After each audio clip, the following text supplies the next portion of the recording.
नमस्कार दोस्तों, स्वागत है आप सभी का जैन नेगी मैथमेटिक्स में। उत्तराखंड एलटी गणित की दोस्तों विशेष सीरीज हमारी चल रही है, जिसकी आज है क्लास नंबर 23। इससे पहले 22 क्लासेस दोस्तों आपको प्रोवाइड करवाई गई हैं। उत्तराखंड एलटी गणित में दोस्तों मदद करेगी, इसके अलावा आपको अन्य एग्जाम में भी दोस्तों मदद करेगी। लाइक प्रवक्ता का एग्जाम होगा मुख्य परीक्षा का, वहां पर भी दोस्तों आपको मदद करने वाली है। यूपी टीजीटी पीजीटी हो चाहे एमआरएस का एग्जाम, दोस्तों सब जगह ये सीरीज बहुत ज़्यादा महत्वपूर्ण है। इंटीग्रल कैलकुलस दोस्तों हमारा टॉपिक चल रहा है। डेफिनेट इंटीग्रल दोस्तों आज हम पढ़ेंगे। सो क्लास को पूरा देखना, पूरी क्लास देखोगे तभी जाके दोस्तों 100% आपको बेनिफिट मिलेगा। और क्योंकि दोस्तों समय काफ़ी कम है, तो इन सभी क्लासेस को पूरा देखें, रिवाइज करें, नोट्स बनाएं, आपके लिए ही दोस्तों बेहतर रहेगा। क्योंकि मार्च में अगर एग्ज़ाम होता है तो समय दोस्तों काफ़ी कम है। और मैथ्स दोस्तों ऐसा सब्जेक्ट्स है जिसमें आपको लगातार अभ्यास करने की भी आवश्यकता रहेगी। इन क्लास को देखने के बाद जरूर प्रैक्टिस भी करें। तो चलिए आज की क्लास को स्टार्ट करते हैं। आगे बढ़ने से पहले अगर आप दोस्तों कंटिन्यूटी चाहते हैं, रेगुलर क्लासेस चाहते हैं, लाइव क्लासेस, तो उत्तराखंड एलटी गणित के दोस्तों हमारे बैच को भी ज्वाइन कर सकते हैं। यहाँ पर दोस्तों हम मैथ्स एंड फिजिक्स दोस्तों पढ़ा रहे हैं। लाइव क्लासेस दोस्तों डेली होती है, संडे ऑफ रहता है, स्टडी मटेरियल मिलता है, मॉक टेस्ट होते हैं रेगुलर इंटरवल पर, ताकि आपका सेल्फ असेसमेंट हो सके। रिकॉर्डेड क्लासेस की दोस्तों यहाँ पर सुविधा मिलती है। एक साथ आपको दोस्तों 250 प्लस रिकॉर्डेड क्लासेस मिल जाएंगी, जिसको आप अपने हिसाब से दोस्तों पढ़ सकते हैं, अपने अकॉर्डिंग प्रिपरेशन कर सकते हैं। क्योंकि समय काफ़ी कम है, मार्च में अगर एग्जाम होता है तो फिर उस हिसाब से ही दोस्तों आप एक दिन में 3-3, 4-4, 5-5 क्लासेस दोस्तों पढ़ सकते हैं। इसके अलावा लाइव क्लासेस दोस्तों डेली होती है मैथ्स और फिजिक्स की। दोस्तों यहाँ पर मैथ्स की 4 दिन क्लासेस होती हैं और फिजिक्स की 2 दिन क्लासेस होती है, यानी कि वीक में कुल 6 लाइव क्लासेस दोस्तों आपको देखने को मिलेंगी। 12,000 दोस्तों इस कोर्स का प्राइस है, लेकिन 40% डिस्काउंट में दोस्तों आपको ये 7,200 का दोस्तों पड़ जाएगा।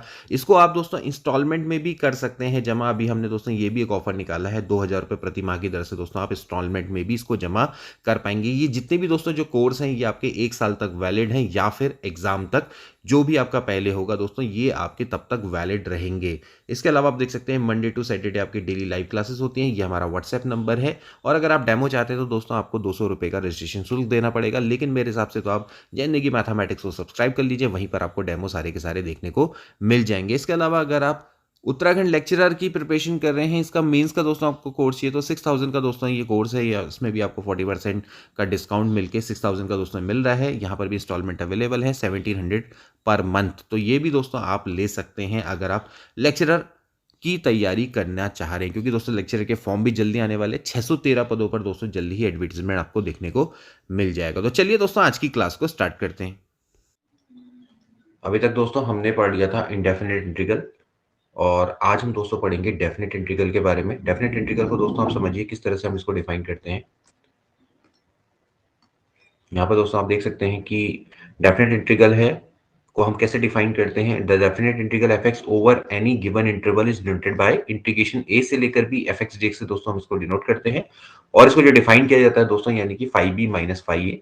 अब फाइव बी माइनस फाइव ए का मतलब क्या है दोस्तों, जैसे कि भाई D by D x of five x बराबर अगर एफ एक्स है, तो हम दोस्तों बोलते हैं कि जो फाइव एक्स है वो एफ एक्स का प्रिमिटिव है, यानी कि integration of F x d x दोस्तों आपका क्या होता है, फाइव एक्स के बराबर होता है। ओके, अब आप जब डेफिनेट इंटीग्रल की दोस्तों बात करते हैं तो आप इसको कैलकुलेट करते हैं बिटवीन सर्टेन इंटरवल, जिसको कि हम दोस्तों क्या बोलते हैं, इंटरवल ऑफ इंटीग्रेशन बोलते हैं। जहां पर ए आपका क्या है, लोअर लिमिट है, और बी दोस्तों क्या कहलाती है, अपर लिमिट कहलाती है। ओके, तो जब हम दोस्तों इसको कैलकुलेट करेंगे तो अगर हमारे पास 5x आता है तो दोस्तों हमने सिंपली क्या करना है, 5b माइनस 5a, यानी कि जो प्रिमिटिव है उसकी अपर लिमिट पे वैल्यू माइनस लोअर लिमिट पे वैल्यू को दोस्तों आपने निकालना है। ठीक है, जब भी दोस्तों हम डेफिनेट इंटीग्रल को कैलकुलेट करते हैं तो यहाँ पर हमें कांस्टेंट ऑफ इंटीग्रेशन लगाने की आवश्यकता नहीं है।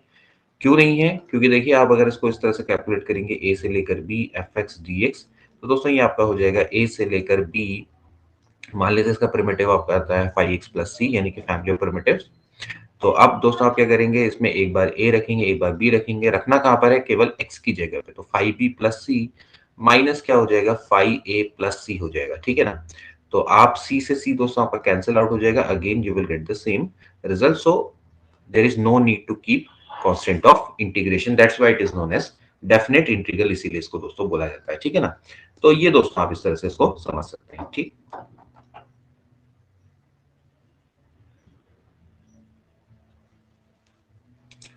अब देखिए डेफिनेट इंटीग्रल के कुछ एग्जांपल्स, पहले आप इसको समझिए। जैसे आपने निकालना है इंटीग्रेशन जीरो से लेके पाई साइन 3x की दोस्तों हमें वैल्यू निकालनी है। तो उसको किस तरह से निकालेंगे, बहुत आसान है। आप जानते हैं भैया जो साइन 3x का फॉर्मूला होता है वो होता है 3 sine x minus 4 sine cube x। Okay, so sine cube x बराबर हो जाएगा sine 3 sine x minus sine 3x divided by 4। इस तरह से इसको लिख लेंगे तो ये हो जाएगा integration from 0 to pi 3 sine x minus sine 3x divided by 4। 1/4 को आप लिख लो बाहर, इंटीग्रेशन इसका कर देंगे तो हो जाएगा 1/4। 3 साइन x का मतलब हो गया आपका कितना भाई, minus cos x, minus minus का यहाँ पे लिख दो plus cos 3x divided by 3। अभी आप पूरा अच्छे से डेफिनेट इंटीग्रेशन दोस्तों पढ़ के आ रहे हैं, इंडेफिनेट मतलब। अब आपने क्या करना है, वैल्यू रख देनी है इसमें। तो 3 कॉस पाई माइनस कॉस 0। आपने क्या करना है, upper limit minus lower limit, एक बार अपर लिखेंगे एक बार लोअर रखेंगे 1/3। ऐसे ही यहाँ पे लिखेंगे दोस्तों cos 3 pi minus cos 0। Okay, so 1/4। अब आप जानते हैं भाई कॉस पाई की वैल्यू होती है -1 यानी कि दोस्तों ये जाएगा आपका -2 प्लस 1/3। कॉस 3 पाई की अगर हम बात करें तो 2 pi plus pi cos 2 pi plus theta क्या होता है, कॉस थीटा होता है। तो कॉस पाई की वैल्यू हो जाएगी -1, तो -1 और -1 दोस्तों यहाँ पर कितना हो जाएगा, -2 हो जाएगा। ठीक है, तो अगर आप इसको सॉल्व करेंगे तो ये आपका आ जाएगा 3/2 माइनस 2/3। ठीक है, अच्छा 1/4 पूरा बाहर से है तो 1/4 यहाँ भी मल्टीप्लाई में होगा। ठीक है, तो 2 दूनी 4 हो गया ये आपका, तो कितना आ जाएगा, तरह से आप देख सकते हैं 3/2 माइनस 1/6। एलसीएम लेंगे 6 2 3 6 यानी कि 3 माइनस 3 3 9 हो गया ना, ये 6 ठीक हो गया, यानी कि 8/6। 8/6 का मतलब कितना हो गया, 4/3 इसका राइट आंसर। ठीक है, तो ये तो खैर सिंपल से क्वेश्चन है, बस आपने क्या करना है, upper limit minus lower limit दोस्तों यहाँ पर कर देना है, कोई दिक्कत वाली बात नहीं है। ठीक है, सिमिलरली दोस्तों आप क्या कर सकते हैं, ये भी निकाल सकते हैं। सिमिलरली आप साइन की पावर 4x को भी कैलकुलेट कर सकते हैं। देखिए साइन की पावर 4x को मैंने आपको तरीका बताया था क्या होता है कैलकुलेट करने का। आप दोस्तों उसको क्या लिखेंगे, साइन स्क्वायर x का होल स्क्वायर। तरीका देखो, यहाँ पर आप लिखेंगे इसको 1 माइनस कॉस 2x अपॉन 2 का होल स्क्वायर। ओके, इसके बाद आप लिख देंगे 1/4, यहाँ पर हो जाएगा 1 माइनस कॉस 2x का होल स्क्वायर। इसको खोलेंगे तो हो जाएगा a square plus b square plus 2b यानी कि 1 plus cos square 2x minus 2 cos 2x। Okay, अब इसके बाद यहाँ से 1 प्लस कॉस स्क्वायर 2x है, इस कॉस 1 कॉस स्क्वायर थीटा को लिखेंगे 1 plus cos 4x upon 2 minus 2 cos 2x। Okay, अब मेनली दोस्तों यहाँ पर इसको सॉल्व करना ही होता है, बाकी ट्रिक तो सभी को पता लगी जाती है। इसको आप लिखेंगे 1 plus 1/2 plus 1/2 cos 4x minus 2 cos 2x, यानी कि हो जाएगा 1/4 प्लस ये हो जाएगा 3/2 plus 1/2 cos 4x minus 2 cos 2x। ये आपका बन गया। अब आप दोस्तों इसको क्या करेंगे, इंटीग्रेट कर देंगे। इंटीग्रेट कर देंगे और आप आंसर इसका निकाल लेंगे। ठीक है, अब ये मैं आप पर छोड़ता हूँ, ये सबके सब क्वेश्चन आप खुद करेंगे। मैं इनके आंसर यहाँ पे लिख देता हूँ, आप इनको क्या करिएगा, खुद निकालिएगा। ठीक है, किसी को समझ में नहीं आएगा तो मुझसे पूछ लेना, क्योंकि डेफिनेट इंटीग्रल हमने काफी समय लेके पढ़ा है, तो वो सब चीजें आपकी हो जानी चाहिए। ठीक है, इसका आंसर आ रहा है 2/3 और इसका जो आंसर आएगा वो आएगा 3π/16। ओके, तो इसको आप अच्छे से कर लेंगे। ठीक, upper limit minus lower limit, कोई दिक्कत वाली बात नहीं है यहाँ पर। अब हम बात करते हैं डेफिनेट इंटीग्रल के दोस्तों एप्लीकेशंस की, कि एक्चुअली ये ज्योमेट्रिकली अगर हम रिप्रेजेंट करें तो भाई डेफिनेट इंटीग्रल क्या है। ठीक है ना, तो अगर मैं बात करूं कि मान लेते हैं, जैसे मैं एक केस लेता हूं कि फंक्शन की वैल्यू हमेशा पॉजिटिव रहती है और all x in a given interval, तो जो न्यूमेरिकली इंटीग्रेशन ए से लेकर एफ एक्स होता है दोस्तों, वो एरिया अंडर कर्व से रिप्रेजेंट होता है। जैसे मान लेते हैं ये आपका, मान लेते हैं ये है x बराबर a और यहाँ पर है x बराबर b। ओके, ये आपके लाइंस मान लेते हैं और मान लेते हैं कि इसके बीच में फंक्शन की वैल्यू हमेशा क्या रहती है, पॉजिटिव रहती है। ठीक है ना, तो अगर ये पॉजिटिव होगी तो इस एरिया अंडर कर्व, ये जो इसके अंदर का जो एरिया होगा दोस्तों, इसी को हम क्या करेंगे, नो इसके इससे ही दोस्तों हम क्या करेंगे, डेफिनेट इंटीग्रल को दोस्तों शो करेंगे। ठीक है ना, सो मैंने आपको स्टार्टिंग में भी जब आपको बताया था कि भैया इंटीग्रेशन में जब हम डेफिनेट इंटीग्रल की बात करते हैं तो वो दोस्तों क्या होता है कि एरिया अंडर कर्व से दोस्तों उसको रिप्रेजेंट किया जाता है। तो मान लेते हैं कि जैसे ये एरिया है, आप देख सकते हैं ए से लेकर बी के बीच में लिमिट है और फंक्शन हमेशा क्या है आपका पॉजिटिव। मान लेते हैं कि इसकी वैल्यू हमेशा क्या रहती है, पॉजिटिव रहती है। तो दोस्तों ये एरिया अंडर कर्व को शो करेगा। जैसे मान लेते हैं एरिया LAMB, तो यहाँ पर इसका फिगर यहाँ पर नहीं है, मैं पीछे दिखाता हूँ। इसका फिगर ये है, देखो जैसे ये इसका फिगर है। तो आप दोस्तों देख सकते हैं कि ये वाला जो इस एरिया अंडर कर्व को हम क्या करेंगे, डेफिनेट इंटीग्रल से शो करेंगे, ठीक है ना। लेकिन जरूरी नहीं है कि फंक्शन की वैल्यू हमेशा पॉजिटिव रहे, हो सकता है फंक्शन की वैल्यू नेगेटिव भी हो सकती है। तो देख सकते हैं कि जैसे आप यहाँ पर लिमिट्स है ए से लेकर बी, तो फंक्शन इस तरह से जा रहा है ये, ठीक है ना। तो इसका जनरली आप इसको कैसे करेंगे, आपने इसको कुछ नहीं करना है, आपने इसको पर्टिकुलर लिमिट्स पे तोड़ देना है। जैसे कि आपने क्या करना है, यहाँ से लेकर यहाँ तक का एरिया, देखो ये वाला एरिया हो गया, फिर इसके बाद आपका ये वाला एरिया हो गया, ठीक है, और फिर इसके बाद आपका ये वाला एरिया हो गया। 3 आपके एरिया अलग-अलग हो गए, ठीक है ना। अब सिंपल सी बात है कि जो एरिया एक्स एक्सिस के अबव है उसको आप पॉजिटिव लेंगे, ये वाला एरिया है उसको आप नेगेटिव लेंगे और इस वाले एरिया को आप क्या लेंगे, पॉजिटिव लेंगे, ठीक है ना। तो डेफिनेट इंटीग्रल क्या करेगा, इनका टोटल का सम दिखाएगा, ठीक। सो कैसे दिखाएंगे, इंटीग्रेशन ए से लेकर b f x d x क्या होगा, एरिया ऑफ एलएपी यानी कि जो ऊपर है, ठीक है, और इसके बाद माइनस एरिया ऑफ पीक्यूआर जो एरिया आपका नीचे है, और एरिया ऑफ आरबीएम जो आपका ऊपर है, ठीक है ना। तो एक्स एक्सिस के अबव कैसा है, एक्स एक्सिस के नीचे कैसा है, ठीक है ना। तो इस तरह से दोस्तों हम क्या करते हैं, डेफिनेट इंटीग्रल को शो करते हैं। तो एरिया अंडर कर्व को ये जनरली क्या करता है, शो करता है, सिंपल सी बात। बाकी अभी हम आगे जो एप्लीकेशन ऑफ इंटीग्रेशन पढ़ेंगे तो भी हमने इन चीजों को बहुत अच्छे से पढ़ना है, ठीक है ना। अब आती है कुछ मेथड्स जो कि डेफिनेट इंटीग्रल से रिलेटेड है, जैसे कि हमने इंडेफिनेट में पढ़ी थी। इंडेफिनेट में हमने पढ़ा था कि इंडेफिनेट इंटीग्रल्स बाय सब्स्टिट्यूशन। तो ऐसे ही दोस्तों यहाँ पर भी सब्स्टिट्यूशन से रिलेटेड क्वेश्चंस होंगे। सब्स्टिट्यूशन में दोस्तों आपने ध्यान रखना है कि जब हम सब्स्टिट्यूट करते हैं कोई भी वैल्यू, तो जो भी हम सब्स्टिट्यूट करेंगे उसके रिस्पेक्ट में दोस्तों यहाँ पर लिमिट्स भी चेंज होंगी। क्योंकि दोस्तों आपने समझना है कि यहाँ पर जो लिमिट्स है x बराबर 0 से x बराबर 1 तक जा रही है। तो जब हम x को रिप्लेस करेंगे किसी t से या किसी फंक्शन ऑफ t से, तो आप ध्यान रखना है कि जो लिमिट्स होगी दोस्तों वो क्या होगी, t की उसी तरह से रिप्लेस हो जाएंगी। ओके, अब ऐसा नहीं कि लिमिट्स यहाँ पर सेम रखी हुई है, फंक्शन को आपने t में कन्वर्ट कर लिया तो वो चीज कहीं ना कहीं गड़बड़ हो जाएगी। तो यहाँ पर एक ही स्टेप और बढ़ जाएगा कि आपने लिमिट्स को भी चेंज करनी होगी, ठीक है। तो यहाँ पर क्या करेंगे, देखिए जैसे क्वेश्चन यहाँ पर दिया हुआ है, जैसे मान लेते हैं हमें बोला हुआ है integration 1 sine inverse x dx, इसकी हमें वैल्यू निकालनी। तो मैं अब इसको कैसे करूंगा, इसको दोस्तों मैं करूंगा भैया, जैसे मान लेते हैं मैं इसको सब्स्टिट्यूशन से करना चाहता हूँ, तो मैं क्या करूंगा, लेट साइन इनवर्स एक्स बराबर में टी मान लूंगा, ठीक है। तो एक्स बराबर क्या हो जाएगा, कॉस सॉरी एक्स बराबर हो जाएगा साइन टी, सो डीएक्स बराबर हो जाएगा कॉस टी डी टी, ठीक है। अब dx बराबर cos t dt हो गया, तो आप यहाँ पर तो लिख लो भैया, इसकी तो वैल्यू हमने मानी t cos t dt हो गया, ठीक है। अब लिमिट्स भी आप दोस्तों क्या करेंगे, चेंज करेंगे। आप देख सकते हैं कि भैया x की वैल्यू है 0, तो जब x की वैल्यू 0 है तो t की वैल्यू क्या होगी, यहाँ पर साइन इनवर्स 0 हो जाएगा तो क्या हो जाएगी 0। अब x की वैल्यू जब 1 है तो t की वैल्यू जब साइन इनवर्स 1 यानी कितना होता है, π/2 होता है। तो लिमिट्स भी आपकी क्या हो जाएगी दोस्तों, 0 से लेके π/2, ठीक है। तो आपने क्या करना है, लिमिट्स को भी रिस्पेक्टिवली चेंज करना है और कुछ ही नहीं, ठीक।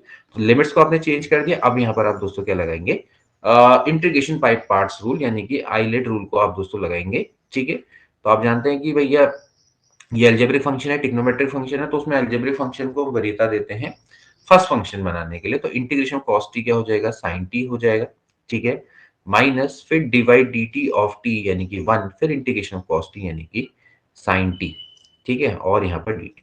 इसी तरह से इसको सॉल्व करो, ये हो जाएगा t sine t minus integration of sine t, ये हो जाएगा आपका प्लस कॉस टी। अब आप लगा दो लिमिट, लिमिट्स क्या है, 0 से लेके 1। लिमिट्स को लास्ट में भी लगा सकते हो, पूरा पहले आप सॉल्व कर लो, उसके बाद क्या कर लो, लिमिट्स को लगा दो। 0 से लेके 1 नहीं, मतलब 0 से लेके π/2 है लिमिट्स, ठीक है, ये ऊपर यहाँ पर 0 से लेके π/2। ओके, अब आप लिमिट्स को लगाएंगे तो क्या हो जाएगा, देखो पहले रखो आप π/2, तो हो जाएगा π/2 sine π/2 plus cos π/2, okay, minus 0 sine 0 0 ही हो गया, कॉस 0 कितना होता है आपका 1 होता है, ठीक है, यहाँ पर रख देंगे।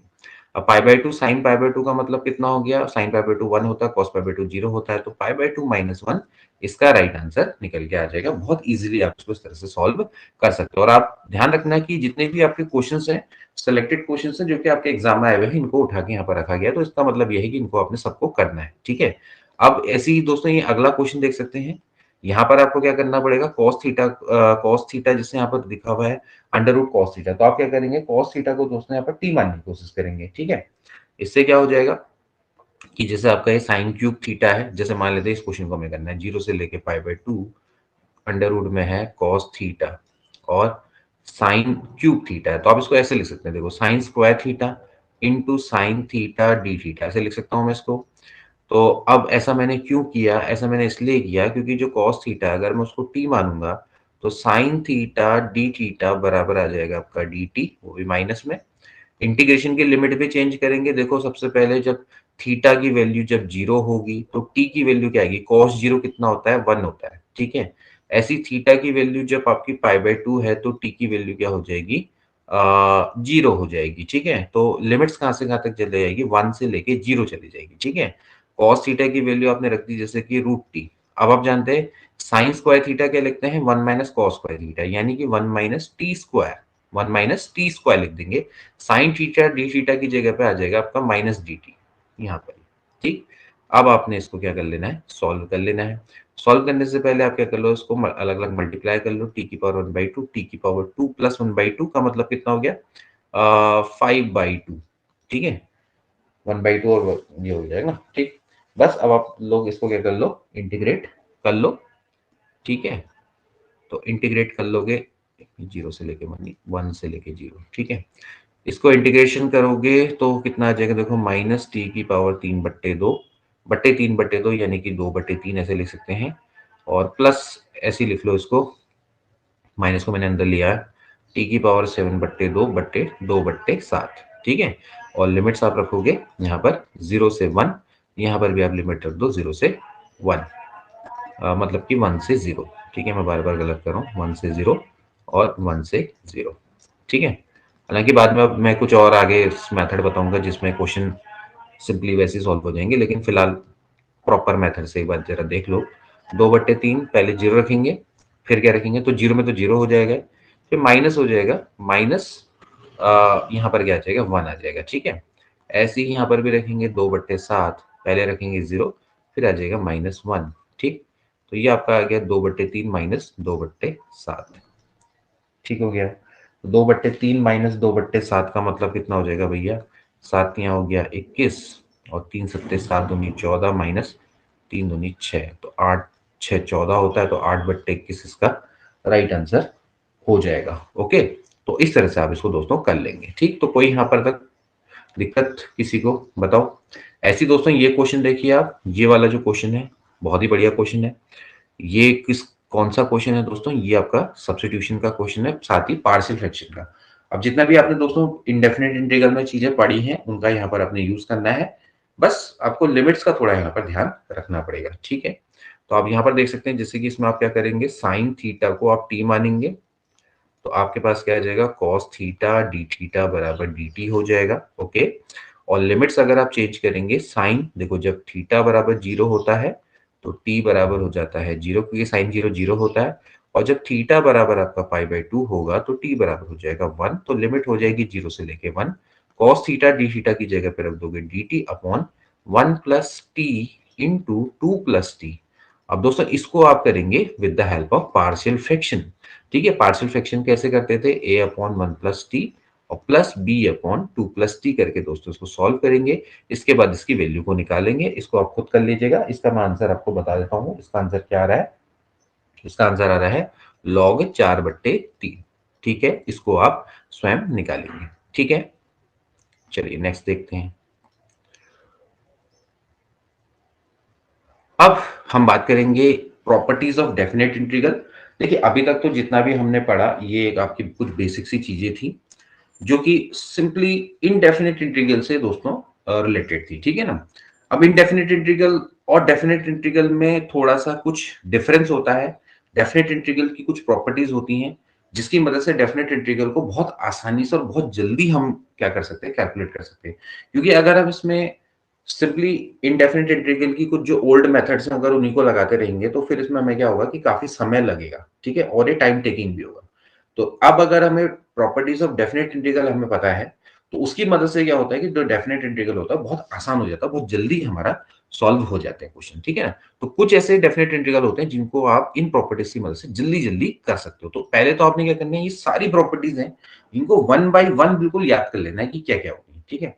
उसके बाद फिर इनसे रिलेटेड कुछ क्वेश्चंस को हम देखेंगे, ठीक है। सबसे पहली प्रॉपर्टी होती है कि भैया जो इंटीग्रेशन होता है डेफिनेट इंटीग्रल, वो इंडिपेंडेंट होता है चेंज ऑफ वेरिएबल। कहने का मतलब है कि इंटीग्रेशन ए से लेकर b f x d x है, वो इंटीग्रेशन ए से लेकर b f t d t के बराबर होता है। कहने का मतलब यहाँ पर चाहे टी है, चाहे वाई है, चाहे एक्स वाई जेड कुछ भी ले लो, ये इससे इंडिपेंडेंट होता है। यहां पर एक्स रखो चाहे टी रखो, ठीक है। जैसे मैं कहता हूं भाई इंटीग्रेशन में कहता हूं जीरो से लेके pi by two cos T d T है, इसका इंटीग्रेशन आएगा भैया साइन टी, जीरो से लेके pi by two, sine pi by two कितना होता है 1, ठीक है। तो आप अगर जीरो से लेके pi by two cos x d x निकालोगे तो भी इसका जो इंटीग्रेशन आएगा 1 आएगा। कहने का मतलब है कि चाहे यहाँ पर टी रखो चाहे कुछ रखो। अब आप दोस्तों यहाँ पर देख सकते हैं, मान लेते हैं इसका प्रिमिटिव आता है 5x, तो a से लेकर b ये हो जाएगा 5b माइनस 5a, और ऐसे ही इसका प्रिमिटिव मान लेते हैं 5t आता है, तो वो हो जाएगा 5b माइनस 5a अगेन, क्योंकि बाद में तो दोस्तों हमने जो वेरिएबल है उसकी जगह पे वैल्यू रख देनी है लिमिट्स की, ओके, अपर लिमिट और lower limit. So it is independent of change of variable, it's very very important, ठीक है। इसका हम आगे भी यूज करेंगे। इसके बाद आती है property number second. Property of second क्या कहती है, इंटीग्रेशन ए से लेकर b f x d x होता है माइनस बी से लेकर ए, एफ एक्स को सही कर लेंगे, ये उल्टा है, माइनस बी से लेकर a f x d x के बराबर होता है। Okay, so if the limits of definite integrals are interchange then its value change by minus sign only. आप ए और बी को आपस में इंटरचेंज कर दो तो उसकी वैल्यू माइनस साइन से चेंज हो जाएगी, मतलब कि आगे से माइनस लग जाएगा, ठीक है। अब बहुत आसानी से समझ सकते हैं, मान लेते इसका प्रिमिटिव है 5x, तो ये हो जाएगा a से लेकर b, ये हो जाएगा 5b माइनस 5a। अब ऐसे ही अगर मैं इसकी बात करूंगा तो इसका प्रिमिटिव अगेन कितना है, 5x है, और लिमिट्स है आपकी b से लेकर a और आगे से दोस्तों माइनस लगा हुआ है, तो ये हो जाएगा आपका 5a माइनस 5b, और बाहर से माइनस है अंदर मल्टीप्लाई में जाएगा तो क्या आ जाएगा, 5b माइनस 5 आ जाएगा। कहने का मतलब है दोनों का रिजल्ट आपका क्या है, सेम है, ठीक है ना। तो जब भी आप लिमिट्स को इंटरचेंज करेंगे तो यहाँ पर क्या लग जाएगा, माइनस लग जाएगा, which is very very important application of definite integral, ठीक है। इसके बाद हम नेक्स्ट प्रॉपर्टी की बात करते हैं। नेक्स्ट प्रॉपर्टी दोस्तों क्या है, बड़ी इंपॉर्टेंट प्रॉपर्टी है ये भी दोस्तों, ये है ब्रेकिंग ऑफ लिमिट्स। कहने का मतलब ये है कि अगर दोस्तों ए और बी के बीच में कोई सी लिमिट एग्जिस्ट करती है, so we can write a से लेकर b f x d x as a से लेकर c f x d x plus c से लेकर b f x d x. Even we can generalize it because we know that भैया इसको हम जानते हैं भाई 5x है, अगर a से लेकर b है तो इसकी वैल्यू क्या होगी, 5b माइनस 5a के बराबर होगी। ओके, अब आप अगर इसको देखें तो मान लीजिए इसका प्रिमिटिव भैया 5x ही रहेगा, है ना, वो तो चेंज होने वाला नहीं, चाहे पहले लिमिट चेंज कर दो, तो हो जाएगा भैया 5c माइनस 5a। ओके, और ऐसे ही दोस्तों इसका भी प्रिमिटिव होगा 5x, तो हो जाएगा c से लेकर b, तो हो जाएगा 5b माइनस 5c। ओके, तो आपने क्या करना है, इन दोनों को ऐड करना है। जब आप इन दोनों को ऐड करेंगे इन दोनों को, तो आप देख सकते हैं दोस्तों कि जो 5c से 5c कट जाएगा और बाकी क्या आ जाएगा, 5b माइनस 5a आ जाएगा, ठीक है। यानी कि ये दोनों रिजल्ट आपके क्या आ गए, सेम आ गए, देखो, ठीक है। यहां पर से आपका आएगा कितना भाई, 5c माइनस 5a, और यहाँ पर आएगा भाई 5b माइनस 5c। तो ये और ये कैंसिल आउट हो जाएंगे, तो फाइनली आपका आ जाएगा 5b माइनस 5a, जो कि आपका रिजल्ट होता है, ठीक है। तो ऐसे ही दोस्तों हो सकता है कि भैया a और b के बीच में c1 c2 c3 से लेके cn इंटरवल्स हों, तो आप क्या कर सकते हो, इसको इंटीग्रेशन फ्रॉम a से c1 प्लस c1 से c2 c2 से c3 ऐसे करके दोस्तों आप इसको क्या कर सकते हो, आगे तक एक्सटेंड कर सकते हैं। लास्ट में क्या आ जाएगा, cn से लेके b आ जाएगा, ठीक है। और फाइनल जो रिजल्ट होगा वो यही होगा। सो ये भी आपका जो रिजल्ट है बड़ा इंपॉर्टेंट है, जैसे मॉड के अंदर जब हमें इंटीग्रेशन करने होते हैं तो वहां पर ये काफी काम आता है। इसी के अलावा जैसे ग्रेटेस्ट इंटीजर फंक्शन है उसका अगर हमें इंटीग्रेशन करना है तो वहां पर दोस्तों ये काफी काम की चीज है, ठीक है। तो इसी तरह से दोस्तों यहाँ पर लिखा गया है जनरलाइजेशन इंटीग्रेशन फ्रॉम ए से लेकर बी, C1 C2 C3, ध्यान रखना है कि ये जो C1 है वो C2 से छोटा होना चाहिए, C2 C3 से छोटा होना चाहिए, मतलब कि ए C1 से छोटा होना चाहिए, C1 C2 से छोटा होना चाहिए, सबसे बड़ा B होना चाहिए। ऐसा नहीं होना है, ऐसा ना कर देना कि भैया C2 है, वो C1 से मान लेते हैं छोटा है और वो पहले लिख दिया, ठीक? तो ऐसा नहीं होना चाहिए, ठीक है? तो क्रम होना चाहिए। बिल्कुल आपने क्या करना है इनको असेंडिंग ऑर्डर में लिखना है, ठीक है? असेंडिंग ऑर्डर होना चाहिए। ए से लेकर C1, C1 से लेकर C2 से लेकर Cn से लेकर B तक दोस्तों ये चलता चला जाएगा, ठीक है? तो ये बहुत महत्वपूर्ण रिजल्ट, ठीक है? अब इस महत्वपूर्ण रिजल्ट का कुछ यूज करते हैं। देखो जैसे मुझे क्या करना है, इंटीग्रेशन करना है 0 से लेके पाई मॉड cos x को डिफाइन दोस्तों मुझे करना है, ठीक है? अब दोस्तों हमें मॉड cos x, अब आपको पता है भाई मॉड x, देखिए सबसे पहले तो आपको पता है भाई मॉड x है, अगर x की value greater than equal to 0 होती है तो इसकी वैल्यू x होती है। वैसे देखा जाए तो मोर प्रिसाइसली x ग्रेटर देन 0, अगर माइनस एक्स होती है जब x की वैल्यू क्या होती है, लेस देन 0 होती है, ठीक है? पहले आपने ध्यान रखना है। अब आप देखिए लिमिट्स की अगर मैं बात करूं तो 0 से लेके पाई है, अगर आप इसके ग्राफ को देखेंगे तो ये होता है ऐसे स्टार्ट, ये होता है इस तरह से, 0 से लेके पाई बाय 2 जाता है, फिर उसके बाद ये इस तरह से जाता है, ये वाला यहाँ पर पार्ट है पाई तक का। तो आप देख सकते हैं दोस्तों कि यहाँ पर जो इसका कर्व है वो किस तरह से जा रहा है, यानी कि 0 से लेके पाई बाय 2 के बीच में पॉजिटिव है और इसके बाद आगे क्या है दोस्तों, ये नेगेटिव है पाई बाय 2 से लेके पाई तक। इनके ग्राफ और कर्व को वो दोस्तों समझना है आपने, उसके बाद ये इंटीग्रेशन करने बहुत आसान हो जाते हैं, ठीक है? एप्लीकेशन ऑफ इंटीग्रेशन भी यही हिसाब सीखते हुए चले जाओगे। तो आपने कुछ नहीं करना है, इसको आपने क्या करना पड़ेगा, लिमिट्स में तोड़ना पड़ेगा, ठीक है? सबसे पहले जो लिमिट होगी वो होगी 0 से लेके पाई बाय 2। 0 से लेके पाई बाय 2 में जो cos x होता है वो पॉजिटिव होता है, तो यहाँ पर आपका क्या आ जाएगा, cos x आ जाएगा, प्लस पाई बाय 2 से लेके पाई तक cos x की वैल्यू आपकी क्या होती है, नेगेटिव होती है, तो यहाँ पर आपका इस तरह से हो जाएगा। अब इंटीग्रेशन ऑफ cos x क्या होता है, sin x होता है, 0 से लेके हो जाएगा pi by 2 plus cos x का फिर से हो जाएगा sin x और लिमिट्स हो जाएगी पाई बाय 2 से लेके पाई, sin pi by 2 minus sin 0, तो 0 हो गया, और यहाँ पर हो जाएगा minus sin pi by 2। So sine pi 0 होता है, साइन पाई बाय 2 1 होता है, तो 1 प्लस 1 दोस्तों आपका क्या आ जाएगा, 2k, ये बराबर आ जाएगा। इस तरह से दोस्तों आप इसको समझ सकते हैं, ठीक हो गया? अब ऐसे ही दोस्तों एक और ये आपके सामने दिया हुआ है, देखो हमेशा ध्यान रखना है कि मॉड का तो आपने रिजल्ट इसी तरह से खोलना है। अब ऐसे ही दोस्तों ये वाला रिजल्ट देखेंगे, जैसे कि ये वाला है, 0 से लेके 2 है, mod x square plus 2x plus minus 3 है। So x square plus 2x minus 3 है। पहले दोस्तों इसको आप समझिए कि भाई इसको किस तरह से खोलेंगे। अब 3 है तो ये हो जाएगा भैया, 3 एकम 3 होता है, तो आप इसको ऐसे लिख सकते हैं भाई 3x माइनस 3। सो यहाँ पर से हो जाएगा x plus 3 minus 1 x plus 3। सो यहाँ पर से हो जाएगा x माइनस 1 और x प्लस 3, ठीक हो गया? अब दोस्तों हमें यहाँ पर रियलाइज करना है इस मॉड की वैल्यू कब पॉजिटिव रहेगी कब नेगेटिव रहेगी।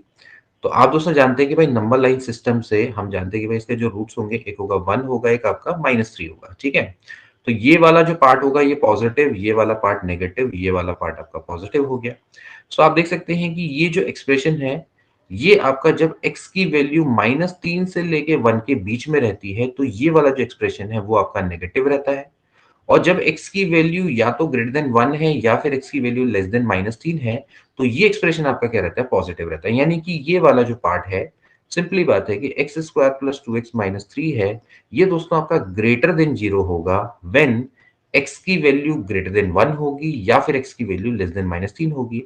और ये जो एक्सप्रेशन है x square plus 2x minus 3 है, वो लेस देन 0 होगा, साफ साफ देख सकते हैं नेगेटिव होगा जब x की वैल्यू क्या होगी, -3 से लेके 1 होगी, ठीक है? ये चीज आपको पता लग गई है, ठीक है? अब यहां से आपने क्या करना है, लिमिट को ब्रेकेज करना है। तो आप देख सकते हैं कि जब x की वैल्यू लेस देन 1 है, लेस देन 1 का मतलब है कि इसमें कौन इंक्लूड होगा, 0 भी इंक्लूड होगा, ठीक है?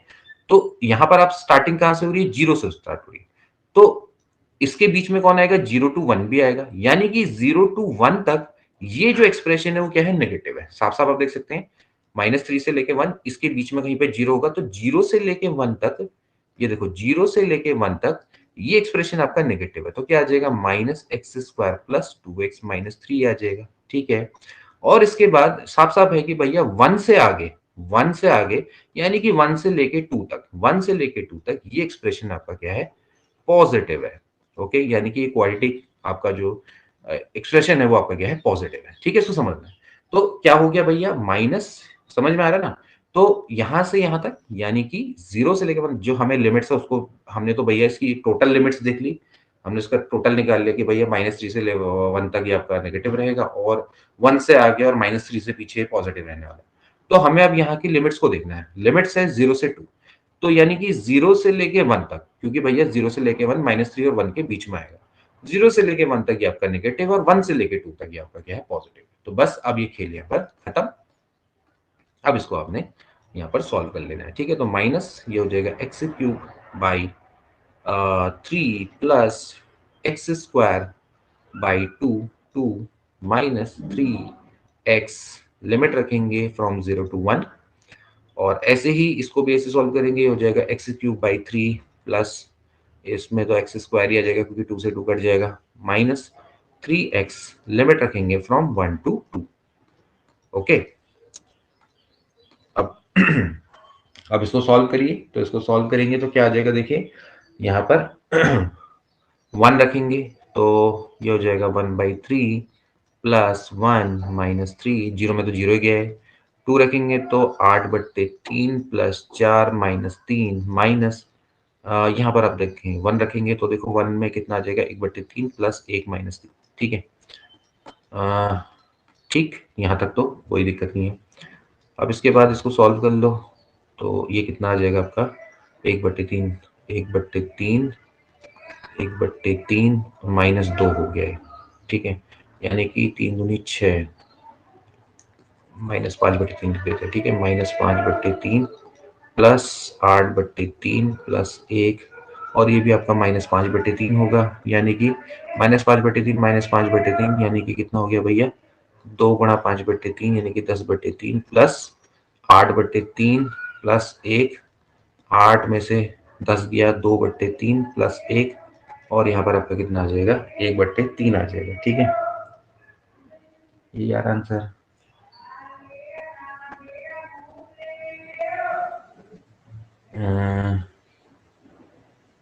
जीरो से लेके 1,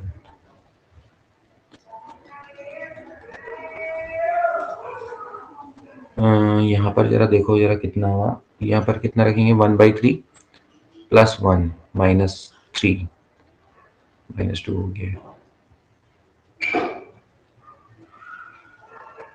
अच्छा हाँ,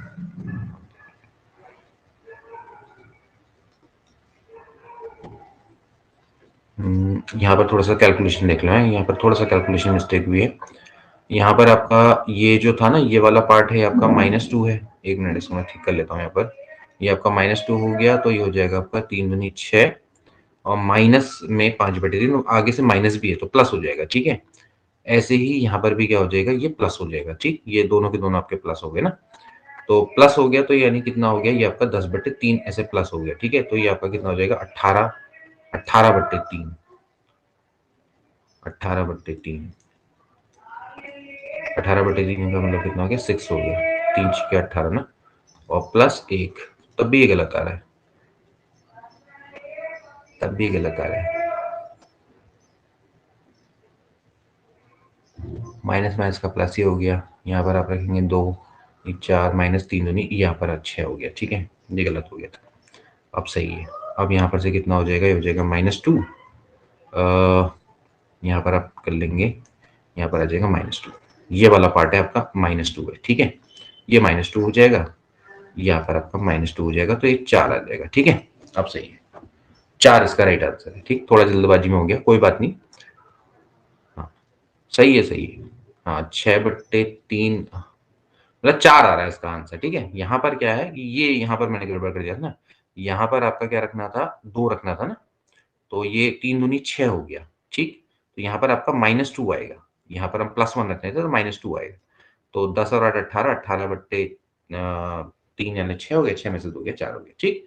तो ये है, बाकी तो चलो कैलकुलेशन तो जो भी है, बाकी आपको मेथड अच्छे से क्लियर हो जानी चाहिए। अब कैलकुलेशन तो आपके हाथ में, थोड़ा आराम से करेंगे तो हो जाएगा, कोई दिक्कत नहीं, ठीक। चलिए, तो ये दोस्तों आपकी क्लियर हो गया होगा, ठीक है। अब देखिए कुछ और देखते हैं। जो कि आपके इससे रिलेटेड आप देखो, ये है आपके ग्रेटेस्ट इंटर फंक्शन वाले क्वेश्चन, ठीक है।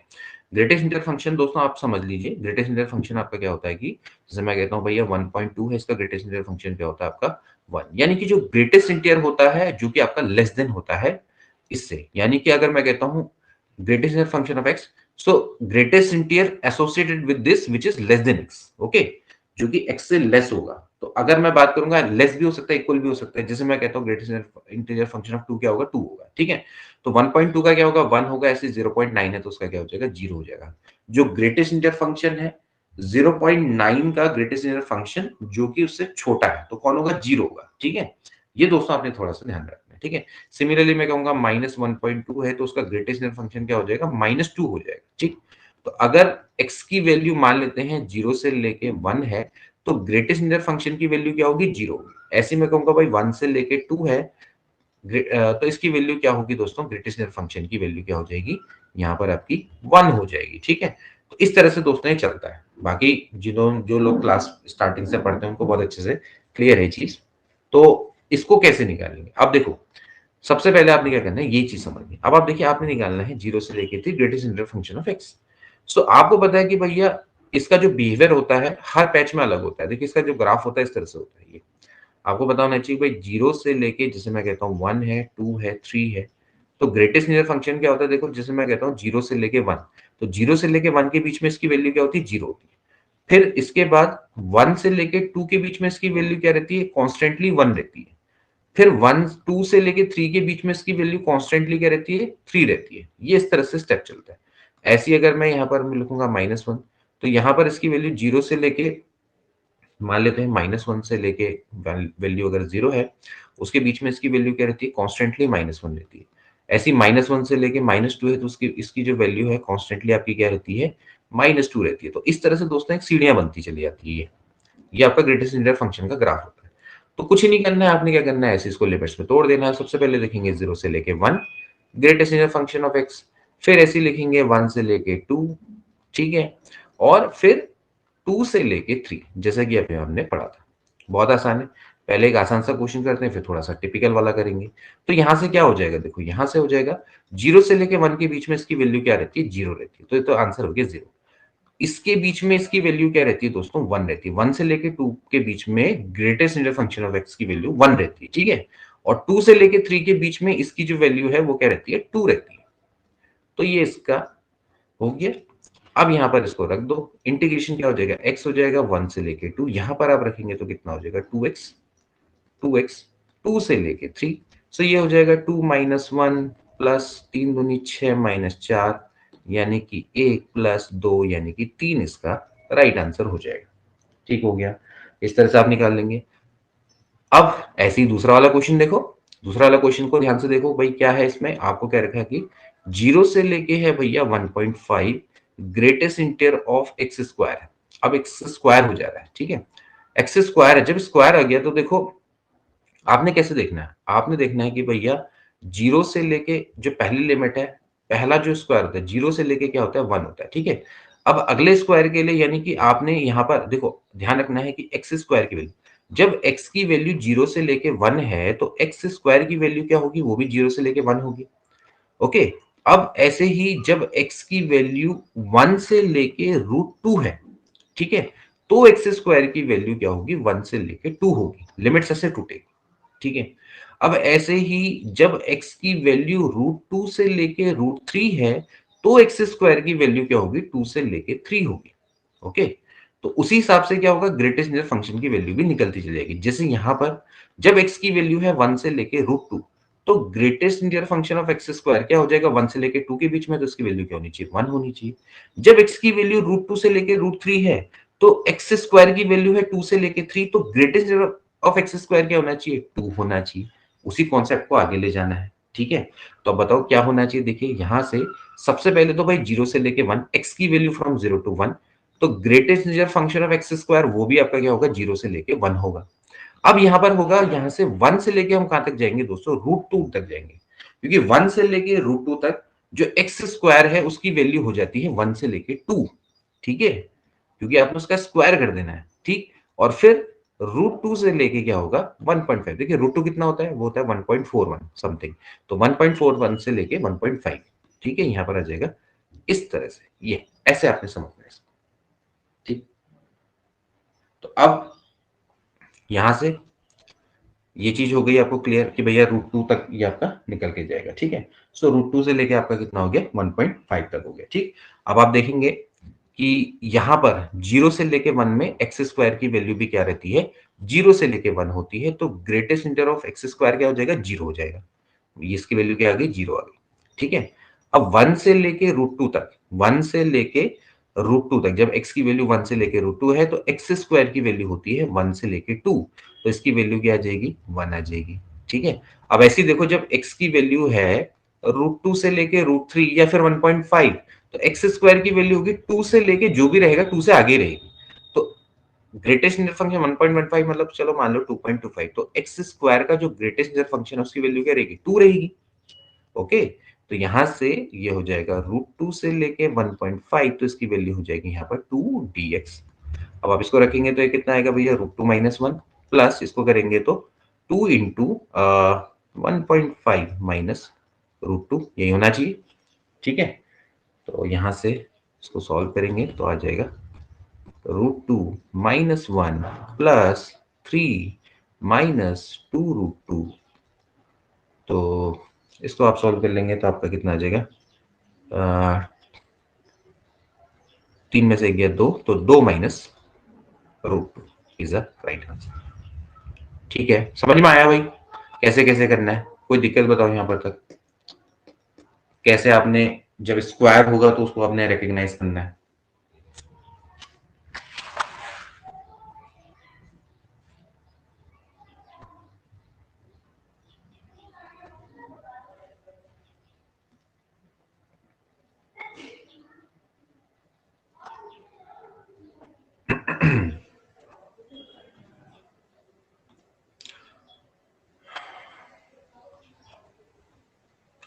ऐसे ही यहां पर देखो, इंटीग्रेशन है फ्रॉम 0 to 2 एक्स स्क्वायर है, देखो अब फिर वही है। सबसे पहले आप देखो x की वैल्यू देखेंगे 0 से लेके 1 के बीच में, तो एक्स स्क्वायर की जो वैल्यू है वो भी आपकी क्या रहेगी, फ्रॉम 0 to 1, तो कोई दिक्कत नहीं है, ठीक है। अब x की वैल्यू देखेंगे, फिर देखो 1 से लेके कहां तक, √2 तक, तो फिर एक्स स्क्वायर की वैल्यू जाती है 1 से लेके 2 तक। ऐसे ही x की वैल्यू जाएगी √2 से लेके √3 तक, तो एक्स स्क्वायर की वैल्यू जाती है 2 से लेके 3 तक, ओके। ऐसे ही x की वैल्यू जब आपकी √3 से लेके √4 तक, तो एक्स स्क्वायर की वैल्यू 3 से लेके 4 तक जाएगी। √4 एक्चुअली क्या है, अपने आप में 2 है, तो ये बन गई आपकी लिमिट्स। तो लिमिट्स में इसमें कैसे तोड़ोगे, ऐसे लिखोगे, पहले लिखोगे 0 से लेके 1 greatest integer of x square, plus फिर लिखोगे 1 से लेके √2 एक्स स्क्वायर, प्लस फिर लिखोगे √2 से लेके √3 एक्स स्क्वायर, फिर √3 से लेके √4 मतलब 2 हो गया, फाइनल कहां तक जाना है, 2 तक जाना है ना, एक्स स्क्वायर dx, ठीक है। भाई 0 से लेके 1 के बीच में इसकी वैल्यू 0, तो ये तो गया। ऐसे ही 1 से लेके √2 में इसकी वैल्यू कितनी, 1 आ जाएगा, √2 - 1 प्लस √2 से लेके √3 में इसकी वैल्यू कितनी हो जाएगी, 2 हो जाएगी, यानी कि √3 - √2 प्लस ऐसे ही √3 से लेके 2 के बीच में इसकी वैल्यू इसकी वैल्यू कितनी हो जाएगी, देखो यहां पर हो जाएगी, एक्स स्क्वायर की वैल्यू हो जाएगी आपकी 3, देख सकते हो 3 से लेके 4 है ना, 3 हो जाएगी। तो यहाँ पर आप इसको यहाँ पर 2 लिखेंगे, 2 इंटू √3 - 1, यहाँ पर लिखेंगे 3, 2 माइनस √3, ठीक। तो आप इसको सॉल्व कर लो, √2 - 1 प्लस 2 √3 माइनस 2 √2 प्लस 6 - 3 √3, तो क्या आता है भैया, ये आ जाएगा 2 √2 है, और ये √2 है, तो ये तो आ गया -√2, और प्लस 6 में से बन गया 5 हो जाएगा, 2 √3 - 3 √3 कितना हो गया, -√3 हो गया। तो 5 -√3 -√2 is the right answer, okay. सो 5 - √3 - √2 इस तरह से आपका निकल के आ जाएगा, ठीक है। तो ये आपका दोस्तों क्या रहेगा, तरीका रहेगा। ठीक,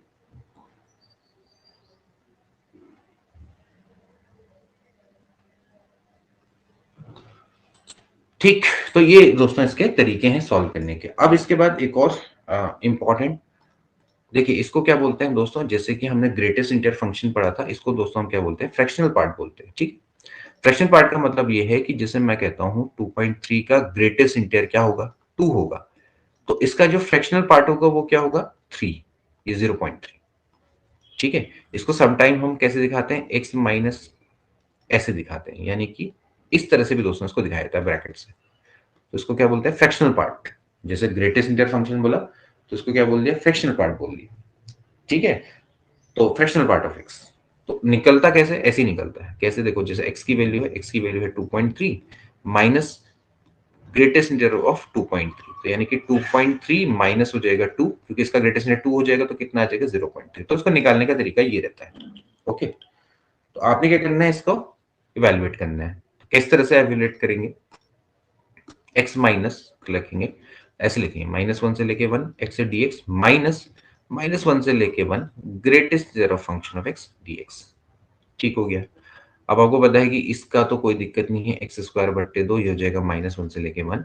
यहाँ पर दोस्तों आपको पता होना चाहिए, इसको लिमिट्स में चेंज करना पड़ेगा, -1 से लेके 0, ओके, और फिर माइनस 0 से लेके 1। ठीक, तो जब आप इसको तोड़ेंगे तो यहाँ पर आ जाएगा 1/2, ये तो हो गया 1/2, माइनस माइनस का प्लस 1/2, माइनस यहाँ पर आपको पता है इसकी वैल्यू क्या हो जाएगी, -1 से लेके 0 के बीच में इसकी वैल्यू होती है -1, तो ये तो आपका 1 आ जाएगा, और वैल्यू और इंटीग्रेशन हो जाएगा 0 माइनस माइनस में, यानी कि +1।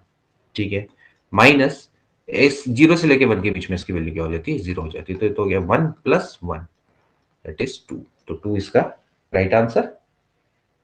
ठीक है, 1 + 1 ना। हम्म,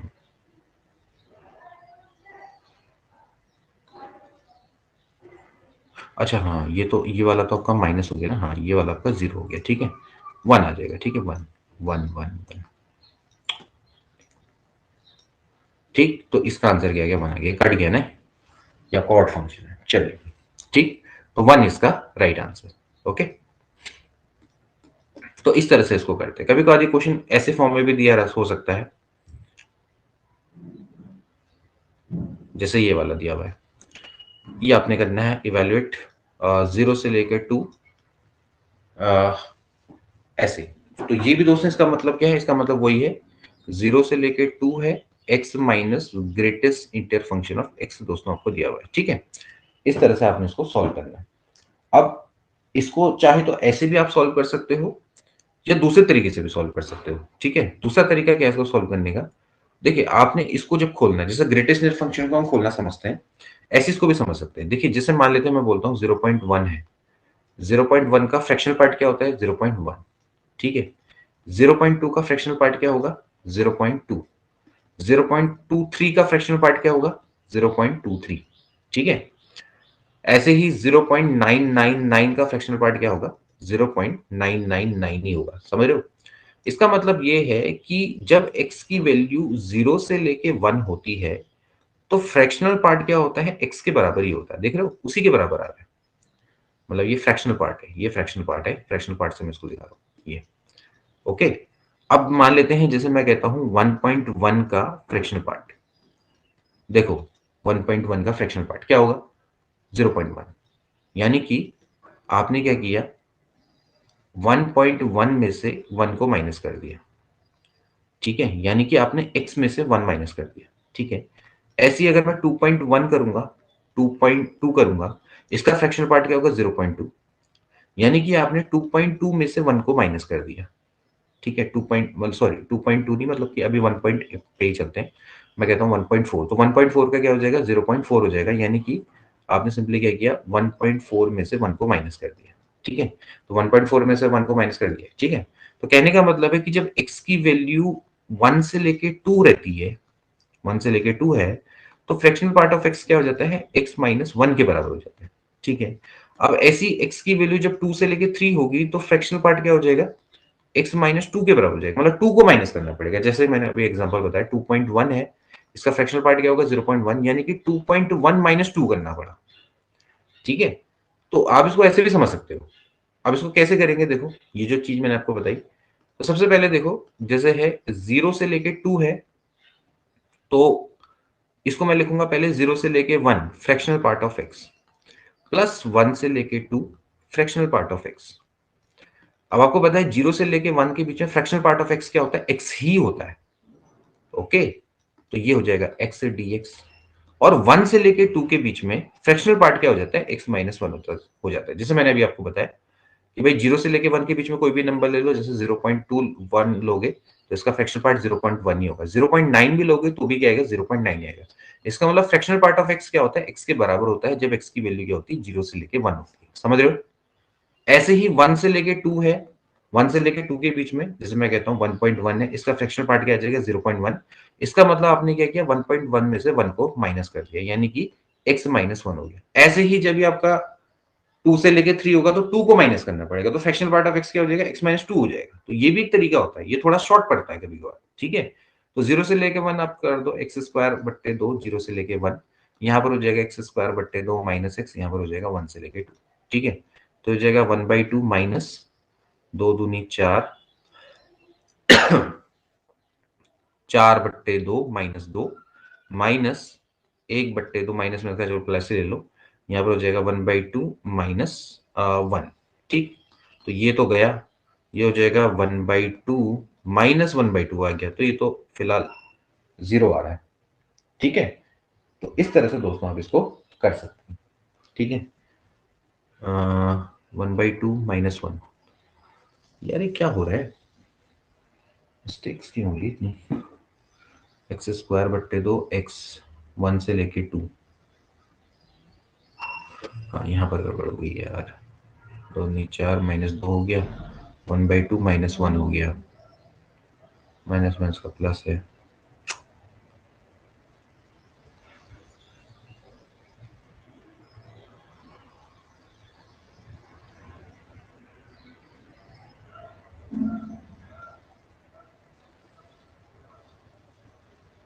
माइनस माइनस का प्लस, यहाँ पर क्या गड़बड़ हुई, 1/2 माइनस,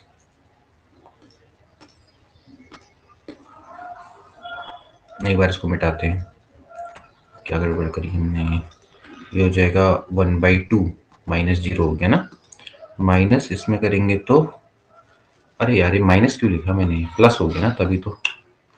ठीक है चलो हो गया, ये 2 माइनस 2 हो गया, यहाँ पर माइनस आना था। ठीक है, 1/2 माइनस 1, ठीक है, 1/2 माइनस माइनस का प्लस हो जाएगा तो आपका 1 आ जाएगा। ठीक है, यहाँ पर प्लस होना था, पता नहीं माइनस क्यों लिख दिया है। चलो ठीक, तो थोड़ा सा आराम से करना। ठीक है, 1 इसका राइट आंसर हो जाएगा। ठीक, तो ऐसे करके आप इनको दोस्तों यहाँ पर कर सकते हो। ठीक है, चलिए हेलो सर। हाँ बताओ। सर ये फ्रैक्शनल पार्ट का सर ग्राफ थोड़ा सा बता देते हैं सर। इसके ग्राफ, देखो इसका ग्राफ को क्या करोगे जान के, देखो ऐसा है ना, ग्राफ तो खुद ही वैसे भी बना लोगे। देखो ग्राफ से, इसको ग्राफ से क्या करना है इसका जान के, देखो आप इसको इस तरह से देखो ना, 0 से लेके 1 है, जैसे मान लेते हैं 0 से लेके 1 है। ठीक है, तो हमेशा जो y की वैल्यू है वो क्या रहती है, x रहती है। ठीक है, तो आपको पता है कि y की वैल्यू x रहेगी, तो इसका ग्राफ इस तरह से बनेगा। देखो ये हो गया y से लेके x, ये होती है लाइन y बराबर x की, ये। ठीक है, इसके बाद फिर जैसे मान लेते हैं फिर 1 से लेके 2 है, तो 1 से लेके 2 है, तो इसके बाद क्या होगा, 1 से लेके 2 पे जो y की वैल्यू है वो क्या हो जाती है, x माइनस 1 हो जाती है। ठीक है, तो y की वैल्यू, अब x y बराबर x माइनस 1 की लाइन खींचो, जैसे ये तो आपकी होगी 1 से लेके, भाई y की वैल्यू x होती है, अब यहां से लेके यहां तक y बराबर x माइनस 1 की जैसे लाइन खींचोगे, तो किस तरह से खींचेगी, इसको आप इस तरह से बना लो। देखो कैसा हो जाएगा, x बराबर 0 है, x बराबर 0 पे y बराबर हो जाता है -1, तो हो जाएगा 0 -1, और ऐसे ही यहाँ पर x बराबर 0 पे -1 हो गया, और ऐसे ही अगर आप यहाँ पर रखोगे y बराबर 0 तो x बराबर 1 हो जाएगा। तो 1,0 है, 1,0 से 0,-1, 0,-1 यहाँ कहीं पर होगा। ठीक है, तो इस तरह से जाएगा ये ग्राफ ही, यहाँ से इस तरह से इतने पार्ट के लिए कुछ जो भी रहेगा। ठीक, मतलब कि ये जो लाइन है ना इस तरह से पार होगी, इस तरह से होगा कुछ ही, तो कुछ इस तरह से जाएगा ये इतने पार्ट के लिए ऐसा, ये ठीक है, ये है ना। ऐसे ही फिर 1 से लेके 2 तक ये ऐसा जाएगा, ये ठीक, ऐसा बनेगा इसका ग्राफ, ये ठीक है, ये जी, ठीक है सर। ठीक है। हाँ, इस तरह से आप ग्राफ बना लोगे। करना कुछ ही नहीं है, आप इसको समझो ना, जैसे ये वाला पार्ट है भाई, आपको पता है कि भाई 0 से लेके 1 तक इसकी वैल्यू x रहती है, तो y लाइन y बराबर x की लाइन बना दो, ठीक है। अब इसके बाद 1 से लेके 2 पे इसकी वैल्यू हो जाती है x-1, तो इतने पार्ट के लिए इतनी लाइन बना दो, ऐसे करके इसका ग्राफ बन जाएगा बस, ठीक। ठीक है सर। ठीक हो गया, तो इस तरह से आप इसको कर लेंगे, ठीक।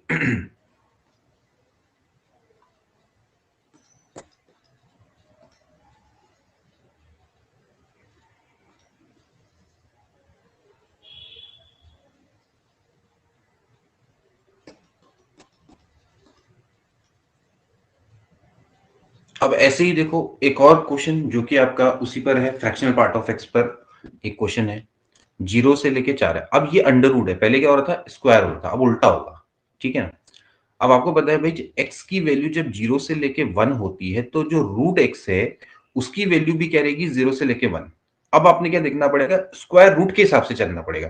तो एक्स की वैल्यू अब आप देखेंगे कितना, 1 से लेके 4 होगी, तो रूट एक्स की वैल्यू क्या होगी, 1 से लेके 2 होगी।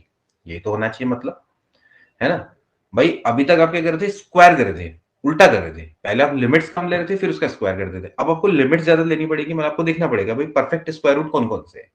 जैसे भाई आपको पता है भाई 0 का स्क्वायर रूट निकल जाता है, फिर 1 का निकलता है, 1 के बाद किसका स्क्वायर रूट निकलता है परफेक्ट, आपका 4 का निकलता है, तो उसी हिसाब से आपको उसको करना पड़ेगा। तो ये हो गया। अब आप देख लो इसके क्या लगो, तो अब आप बताओ भाई इसका इसका जब एक्स की वैल्यू, आप देख सकते हैं कि भाई जब रूट एक्स की वैल्यू है -1 से लेके 1, तो इसकी वैल्यू क्या हो जाती है, डायरेक्टली इसी वैल्यू के बराबर हो जाती है जो कि हमने अभी आपको बताया, ठीक है। तो इसकी वैल्यू क्या हो जाएगी, डायरेक्टली रूट एक्स के बराबर हो जाएगी। भाई ये होना चाहिए। भाई ग्रेटेस्ट फंक्शन जब आपका, भाई हमने बताया कि जब आपकी एक्स की वैल्यू 0 से लेके 1 होती है, तो इसकी जो वैल्यू होती है वो एक्स के बराबर होती है। तो ऐसे यही होगा जब रूट एक्स की वैल्यू है 0 से लेके 1 है, तो जो रूट एक्स का फ्रैक्शनल पार्ट होगा उसकी वैल्यू क्या होगी, रूट एक्स के बराबर होगी। समझ रहे हो। ऐसे ही जब एक्स की वैल्यू 1 से लेके 4 है, तो रूट एक्स की वैल्यू 1 से लेके 2 है, तो अगर मैं इसका फ्रैक्शनल पार्ट खींचना चाहूंगा तो इसकी वैल्यू क्या हो जाएगी, रूट एक्स -1 के बराबर हो जाएगी, जो कि अभी हमने थ्योरी पढ़ी है, उसी थ्योरी का यहाँ पर यूज करना है, ठीक। तो क्या हो जाएगा बताओ, ऐसी आप बनाओ लिमिट्स, पहले लिमिट क्या होगी 0 से लेके 1, यहां पर आ जाएगा fractional part of root x, ऐसे ही फिर हो जाएगा 1 से लेके 4, क्योंकि भैया लिमिट्स तो आपकी 0 से लेके 1 और 1 से लेके 4 है, fractional part of root x हो जाएगा dx, ठीक। अब 0 से लेके 1 है, 0 से लेके 1 में fractional part of root x क्या होता है, डायरेक्टली रूट एक्स के बराबर होता है। और 1 से लेके 4 के बीच में रूट एक्स की जो वैल्यू है वो आपकी क्या हो जाएगी, रूट एक्स माइनस क्या हो जाएगी, 1 हो जाएगी, ठीक है। ये हो जाएगा आपका रूट एक्स -1 dx। अब इसको सॉल्व कर लो, रूट एक्स का मतलब हो गया एक्स की पावर 3/2/3, हाँ बटे 3/2, यानी कि 2/3, ओके, 0 से लेके 1। ऐसे इसको सॉल्व करो, एक्स की पावर 3/2/3/2, यानी कि 2/3, और माइनस यहां पर हो जाएगा एक्स, और 1 से लेके 4, ठीक है। तो 2/3 यहां पर हो जाएगा 1 - 0, प्लस 2/3, 4 की पावर 3/2 -1, ऐसे कर लो इसको, ठीक है। पहले माइनस, अब यहां पर भी रख लो एक्स की मतलब 4 - 1, ठीक है। यहाँ पर कोई गड़बड़ ना हो अब, ठीक। जाएगा 2/3 प्लस 2/3, 2 का स्क्वायर हो गया, ये हो गया 8 - 1 -3, 2/3 प्लस 2/3, ये हो जाएगा आपका 7 - 3, 2/3 कॉमन ले लेंगे तो 8, ये आ जाएगा, ठीक है। तो कितना आ जाएगा इसका राइट आंसर, ये आपका कितना हो गया, 2/3, 7 दूनी 14, 14 प्लस 2 कितना हो गया, 16/3 - 3, 3 × 9, 16 में से 9 गया 7/3, इसका राइट आंसर है। ठीक है, तो इस तरह से ये आ जाएगा। ओके, तो बताओ यहां पर तक किसी को कोई डाउट है तो?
ठीक है, चलिए।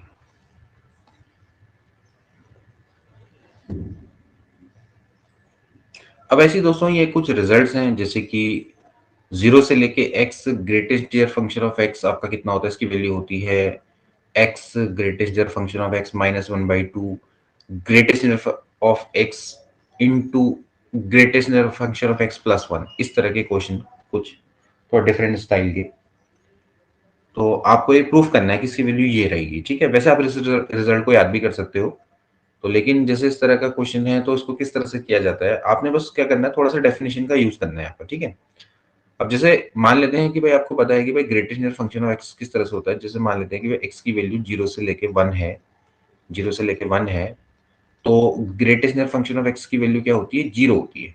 ठीक है ना, अगर एक्स की वैल्यू 1 से लेके 2 है, मतलब कि 1 के बराबर और 2 से लेस, तो इसकी वैल्यू क्या होती है, 1 होती है। इस तरह से होता है।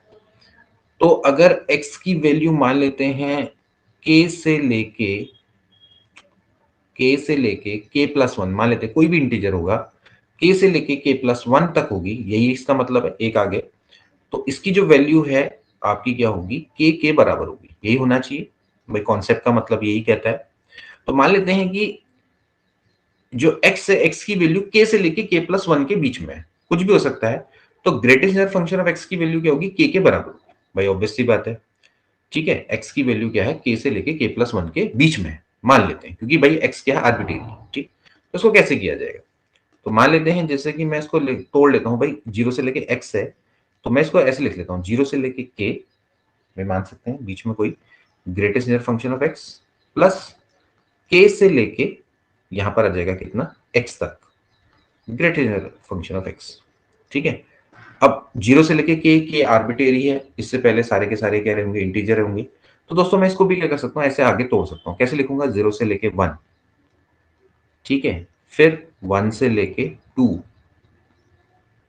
ठीक है, ऐसे ही चलता रहेगा, 2 से लेके 3, जो भी रहेगा, और लास्ट में दोस्तों क्या आ जाएगा, प्लस प्लस प्लस k-1 से लेके k तक, ये पूरा पार्ट यहां पर आ जाएगा x।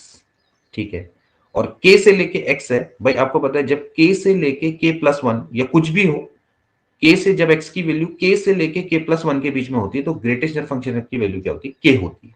ठीक है, तो यहां पर इसकी वैल्यू क्या आ जाएगी, k आ जाएगी, और इंटीग्रेशन k से लेके क्या हो जाएगा, x हो जाएगा।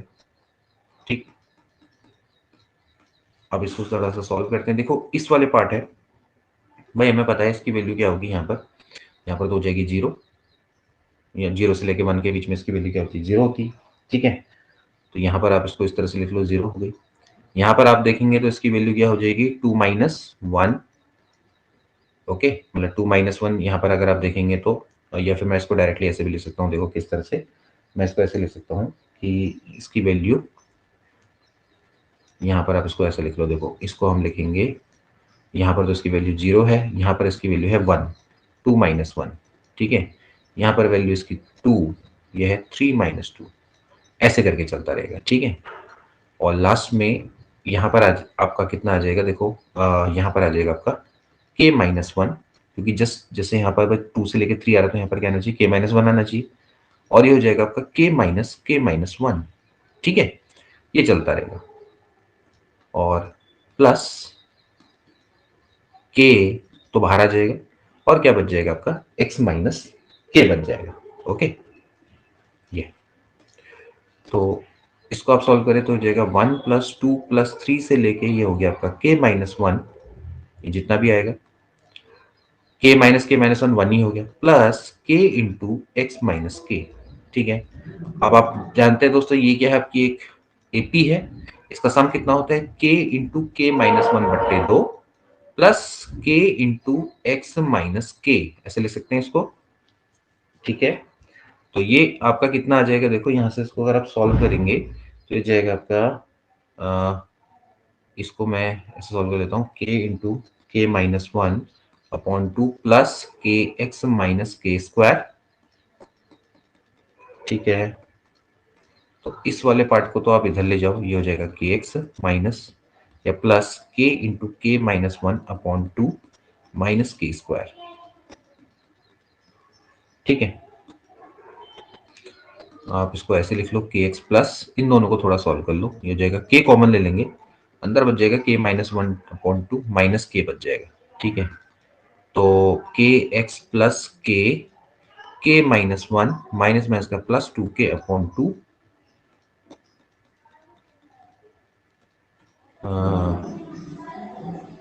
ये होना चाहिए, एक सेकेंड है यहाँ पर तक, ठीक है। के स्क्वायर ही था ना, के एक्स माइनस के स्क्वायर, के कॉमन लिया, k-1/2 माइनस के -2k।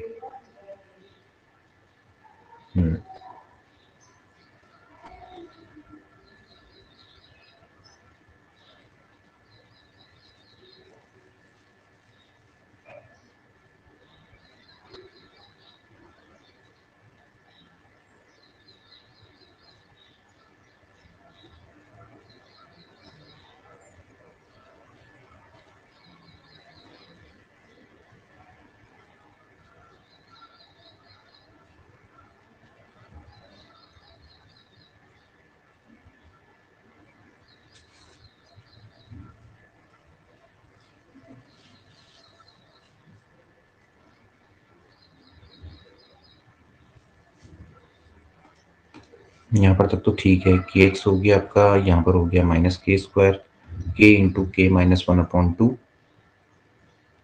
यहाँ पर से अगर आप के कॉमन लेंगे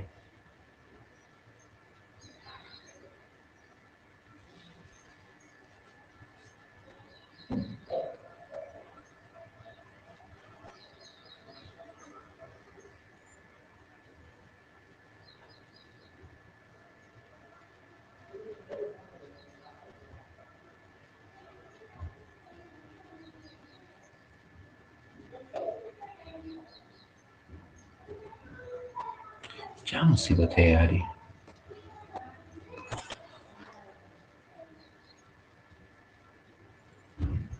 किया तो सब ठीक ही है, एक्स प्लस के स्क्वायर, कुछ गड़बड़ की ना मैंने, क्या गड़बड़ कर रहे हैं हम यहाँ पर, समझ ही नहीं आ रहा। के स्क्वायर माइनस के अपॉन में हो जाएगा 2 प्लस के एक्स माइनस ये हो गया के स्क्वायर, चलो ऐसे सॉल्व कर लेते हैं, क्या मुसीबत है यार, k/2 प्लस के एक्स माइनस के स्क्वायर, के स्क्वायर बाई 2 माइनस के स्क्वायर करेंगे तो आपका आ जाएगा के एक्स माइनस के स्क्वायर बाई 2 हो जाएगा, ठीक है, इसमें से जाएगा तो, और प्लस यहाँ पर आ जाएगा k/2, अरे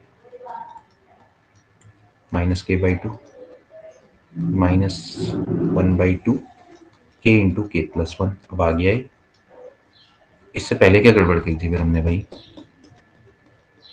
इससे पहले भी तो ठीक ही किया था हमने, यहाँ पर से क्या किया था, के एक्स लिया था कॉमन, प्लस के इंटू k-1/2 किया था, माइनस यहाँ पर था के स्क्वायर, के एक्स प्लस, अगर मैं यहाँ से के कॉमन लूंगा तो k-1/2 माइनस के बच रहा था, तो के एक्स प्लस के इंटू k-1 -2k/2, अच्छा यहाँ पर मैं ओके ओके, ठीक ठीक ठीक, यहाँ पर मैंने प्लस लिख दिया था ना, के इंटू के माइनस के -1, यानी कि माइनस आ जाएगा बाहर से, तो माइनस के इंटू के प्लस 1/2। ठीक हो गया, ये आ गया दोस्तों। अब आप जानते हैं कि जो के है वो क्या है, ग्रेटेस्ट इंटर ऑफ एक्स के बराबर है। ठीक है, यानी कि 1/2 ये हो गया g f of x and g f of x plus 1। इस तरह से ये आपका निकल के आ जाएगा। ठीक है, तो थोड़ा सा यहाँ पर कैलकुलेशन मिस्टेक हो गई थी, बाकी सब सही है। ओके, तो यहाँ पर आप इसको थोड़ा सा देख लो।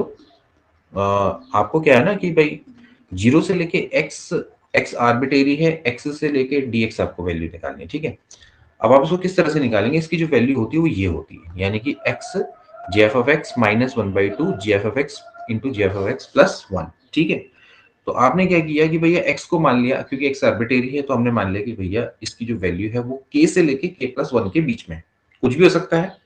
तो अगर उसकी k से लेके k प्लस 1 के बीच में है, कोई भी इंटीजर है, तो greatest integer function of x क्या हो जाएगा, k के बराबर हो जाएगा, वो तो होता ही है रूल से। अब हमने इसको ऐसे तोड़ दिया लिमिट्स में, जीरो से लेके k और k से लेके x तक। ठीक है, अब जीरो से लेके k है, अब आपको पता है भाई k हो सकता है, उसके बीच की वैल्यू कुछ भी हो सकती है, जीरो से लेके 1, 1 से लेके 2, 1, 2 से लेके 3 अंटिल k माइनस 1 से लेके k तक। इस तरह से दोस्तों आपने इसको तोड़ के लिख लिया।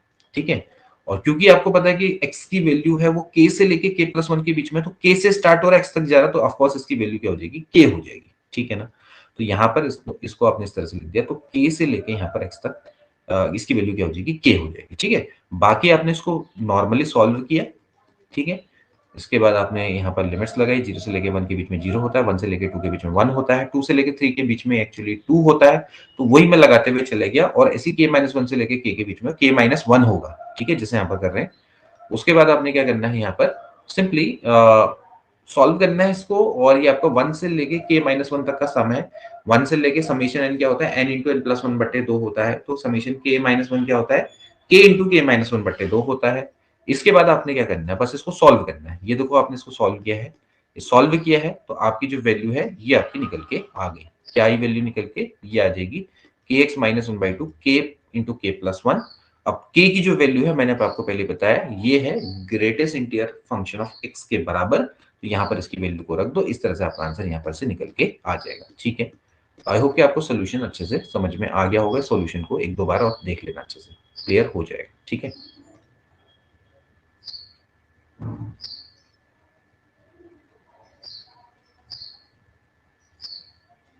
अब इसके बाद हम बात करेंगे, ये तो हमारी थी प्रॉपर्टी नंबर थर्ड।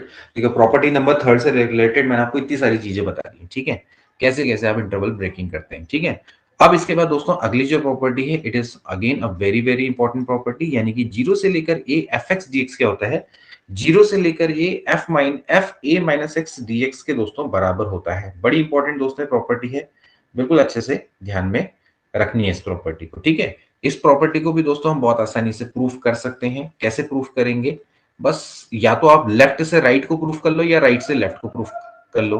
कैसे प्रूफ करेंगे, जैसे मान लेते हैं मैं एक काम करता हूं, x की जगह पे यहां पर से मैं a माइनस टी रख देता हूं। ठीक है, या फिर ठीक है, x की जगह पे मैं a माइनस टी रख सकता हूं, तो dx बराबर दोस्तों क्या हो जाएगा, ये माइनस डी टी के बराबर हो जाएगा। ठीक है, तो अगर मैं यहाँ पर ऐसा करूं, तो आप जानते हैं कि भैया जो लिमिट्स है, लिमिट्स भी चेंज होगी। जब x बराबर 0 है तो a बराबर दोस्तों आपका t हो जाएगा, और जब x बराबर a होगा तो आप देख सकते हैं कि यहाँ पर से जो a बराबर t है, और मतलब t बराबर क्या हो जाएगा, a हो जाएगा। और अगर आप यहाँ पर से देखें कि जब x बराबर मैं a रखूंगा तो t की वैल्यू क्या आ जाएगी, 0 के दोस्तों बराबर आ जाएगी, क्योंकि a से a क्या हो जाएगा, कैंसिल आउट हो जाएगा। ठीक है, तो अब आप दोस्तों यहाँ पर इस रिजल्ट को रख दो, तो रिजल्ट को आप रखेंगे तो वैल्यू चलेगी आपकी कितनी, ए से लेकर दोस्तों यहाँ पर 0 चले जाएगी, और यहाँ पर आ जाएगा माइनस एफ एक्स की जगह पे आपने क्या रख देना है, ए माइनस टी रख देना है, और dx की जगह पे क्या आ जाएगा, माइनस डी टी, तो जो कि माइनस ले लिया। अभी हमने दोस्तों सेकंड प्रॉपर्टी पढ़ी थी कि इसका मैं रिवर्स कर सकता हूं। अगर मैं इसका रिवर्स करूंगा तो माइनस माइनस का क्या आ जाएगा, प्लस हो जाएगा, F A minus T d T हो जाएगा। अभी हम जानते हैं दोस्तों कि इंटीग्रेशन ए से लेकर बी, अभी जो हमने फर्स्ट रूल पढ़ा था, ए से लेकर b f t d t होता है दोस्तों, वो आपका क्या होता है, एफ एक्स डी एक्स के बराबर होता है, यानी कि वो वेरिएबल पर डिपेंड ही नहीं करता है। तो आप इसको दोस्तों क्या ले सकते हैं, ए माइनस एक्स डी एक्स भी दोस्तों आप इसको रख सकते हैं। तो इस तरह से आप यहां से ये चीज प्रूव कर सकते हैं। सिमिलरली दोस्तों आप यहां से ये चीज भी प्रूव कर सकते हैं, a माइनस एक्स को दोस्तों मैं क्या करूंगा, t मान लूंगा, और यहां से भी दोस्तों आप इस रिजल्ट को प्रूव कर सकते हो। ठीक है, जैसे मैं क्या करूंगा भाई, a माइनस एक्स को मैं क्या मान लूंगा, t मान लूंगा, तो dx बराबर क्या हो जाएगा, माइनस dt हो जाएगा। अगेन मैं यहाँ पर लिमिट रखूंगा, x बराबर पहले 0 रखूंगा तो t बराबर a आ जाएगा, x बराबर a रखूंगा तो t बराबर 0 हो जाएगा। तो फिर again limit from a to 0 हो जाएगी, यहाँ पर उस तरह से हो जाएगा, ये हो जाएगा ft, यहाँ पर आ जाएगा dt। फिर लिमिट को उल्टा करूंगा तो 0 से लेकर a हो जाएगा ft dt, जिसको कि हम fx dx लिख सकते हैं। तो मेरे पास ये रिजल्ट निकल के आ जाएगा। Okay, so this property is very useful. क्यों यूजफुल है डेफिनेट इंटीग्रल की, क्योंकि हमें इंटीग्रेशन ना निकालने से ही पहले हम क्या कर सकते हैं, इंटीग्रेशन आपका क्या हो जाता है, वेनिश हो जाता है। तो कभी कभार ये क्या होती है, प्रॉपर्टी काफी क्या होती है, यूजफुल होती है। तो इसका हम क्या करेंगे, अभी यूज करेंगे। देखो जैसे कि ये वाला क्वेश्चन है, अब ये जो है मोस्ट इंपॉर्टेंट क्वेश्चन में से एक है, इसी पैटर्न पे दोस्तों बेस है। इसमें हम क्या करते हैं दोस्तों, इसको आई मानते हैं। तो आपको पता है कि भाई इंटीग्रेशन 0 से लेकर a f x d x क्या होता है, 0 से लेके F A minus x d x, ध्यान रखना है। तो आप इसको दोस्तों ऐसे लिखोगे, 0 से लेके pi by two under root sine x की जगह पे यहां पर देख सकते हो क्या है, यहां पर हो जाएगा pi by two minus x upon में ये हो जाएगा sine pi by two minus x plus cos pi by two minus x, यहाँ पर आ जाएगा dx। तो आई बराबर हो जाएगा 0 से लेके पाई बाई टू। आप जानते हैं दोस्तों कि क्या होता है, साइन 90 माइनस थीटा क्या होता है, cos theta. Sine 90 minus theta again cos theta, और कॉस 90 माइनस थीटा क्या होता है आपका, साइन थीटा के बराबर होता है। इसको मानेंगे इक्वेशन नंबर 1, इसको मानेंगे इक्वेशन नंबर 2। दोनों को आपने क्या कर देना है, ऐड कर देना है। दोनों को जब आप ऐड करेंगे ट्वाइस ऑफ आई, तो आप देख सकते हैं दोस्तों कि दोनों के बेस सेम है। तो बेस सेम है तो बेस तो सेम ही रहेगा, ये हो जाएगा sine x plus cos x, ऊपर आपका क्या ऐड हो जाएगा, sine x plus cos x. Okay, so without integrating हमने इसको दोस्तों बहुत आसानी से इसको सॉल्व कर सकते हैं। लास्ट में दोस्तों हमें क्या करना पड़ेगा, अब ये वैनिश हो गया तो केवल क्या आ गया, 1 आ गया।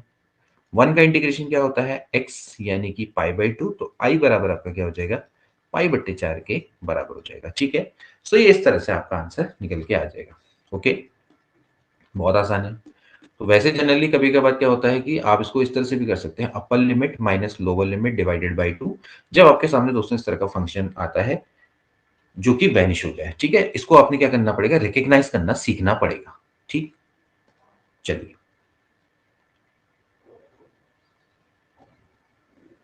तो ये आपका एक पैटर्न है। इस पैटर्न में कई तरह के क्वेश्चन आता है, कभी कभार रूट की जगह पे पावर में 3/2 भी दिया होता है, 5/2 भी दिया होता है। तो आपने इसको दोस्तों क्या करना है, रिकग्नाइज करना सीखना है, और कुछ नहीं इसमें। ठीक है, जितना आप रिकग्नाइज करेंगे उतना आपको समझ में आता चला जाएगा।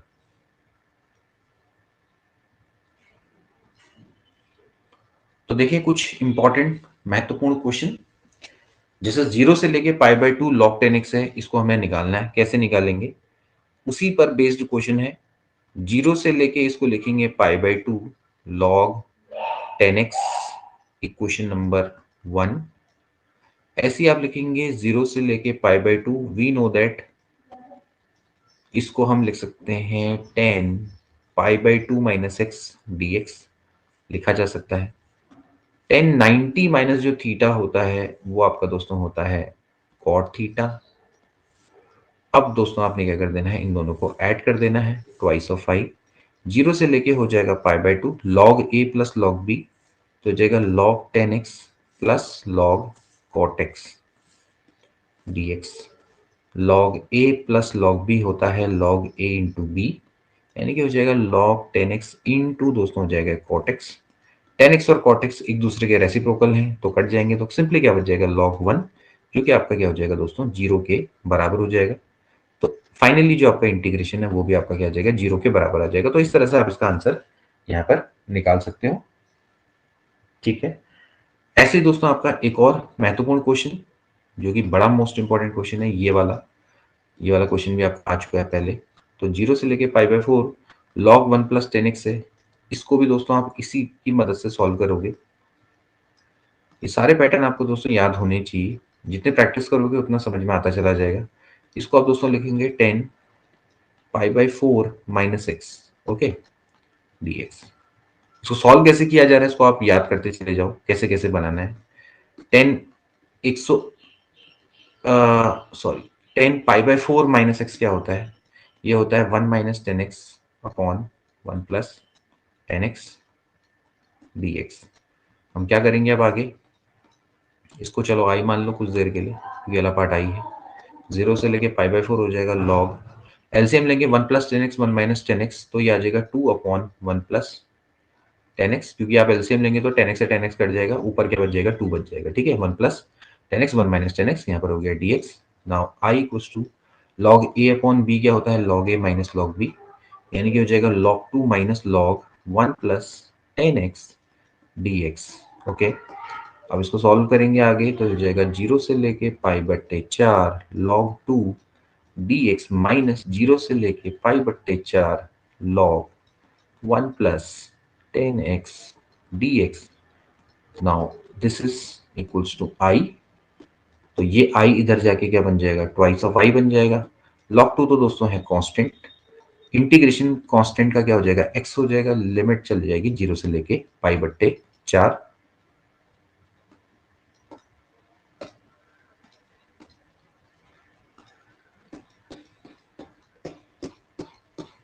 अरे ये क्या हुआ,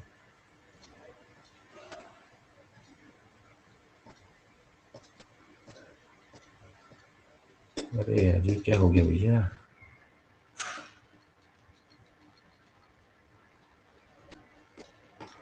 ठीक है। तो ये हो गई 0 से लेके पाई बट्टे 4 और यहां से ये हो जाएगा log 2 इंटू पाई बट्टे 4 ट्वाइस ऑफ आई, तो आई बराबर हो जाएगा पाई बट्टे 8 log 2। तो आप इनके आंसर भी याद कर सकते हो, इसका आंसर पाई बट्टे 8 log 2 आता है, ठीक है। तो ये दोस्तों आपका यहाँ से इस तरह से निकल के आ जाएगा। सो 0 से लेके पाई बट्टे 4 log 1 प्लस 10x, इस तरह से दोस्तों हम इसको कर सकते हैं, ठीक है।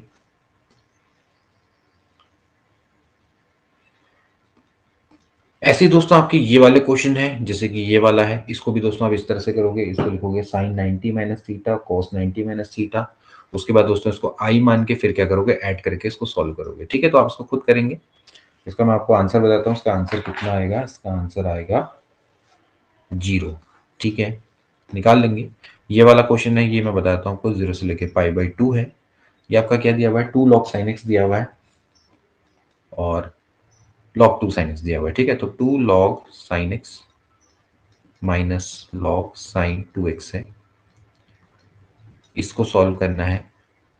इसको सॉल्व करने के लिए कैसे करेंगे, पहले आप इसको प्रॉपरली लॉग का जो यूज है वो करें।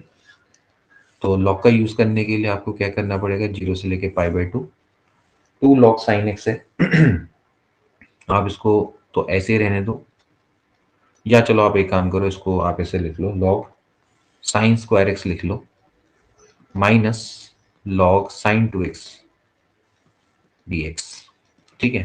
तो जाएगा 0 से लेके pi by 2 log sign square x है, log a अपॉन बी, तो log ये हो जाएगा sign square x upon sine 2x, ठीक है। तो यहां से दोस्तों हो जाएगा 0 से लेके pi by 2 log, we know that sine square x तो ऐसे ही है, ये होता है आपका 2 साइन एक्स कॉस एक्स, ये dx, ठीक है। तो साइन से साइन काट दो और log sine x upon cos x, 0 से लेके पाई बाई 2, 1/2 तो आप क्या ले लो दोस्तों, बाहर ले लो, या फिर आप इसको ऐसे लिखो log 10x बाई 2 लिख लो dx, ठीक है। तो ये हो जाएगा आपका 0 से लेके pi by 2 log 10x minus log 2 0 से लेके पाई बाई 2 dx, ओके। अभी हमने पढ़ा था भाई 0 से लेके पाई बाई 2 log 10x होता है, उसकी वैल्यू होती है 0, ठीक है भाई। सिंपली आपका क्या बच जाएगा, log 2 0 से लेके पाई बाई 2 है, तो x 0 से लेके पाई बाई 2, आंसर आपका कितना आ जाएगा, माइनस पाई बाई 2 log 2, ये। तो इस तरह से आप इसका आंसर निकाल सकते हो। ठीक है, तो ये दोस्तों आपका तरीका रहने वाला है। अब बताओ यहां पर तक किसी को कोई डाउट?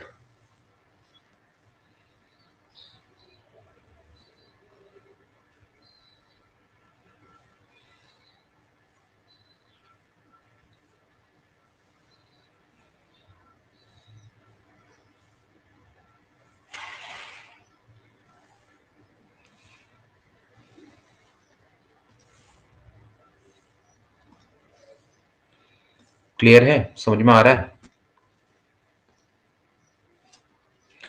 अब हम बात करेंगे नेक्स्ट प्रॉपर्टी की दोस्तों। नेक्स्ट प्रॉपर्टी कहती है कि इंटीग्रेशन ए माइनस ए से लेकर a f x d x बराबर होता है ट्वाइस जीरो से लेकर ए एफ एक्स, अगर एफ एक्स एक इवन फंक्शन है।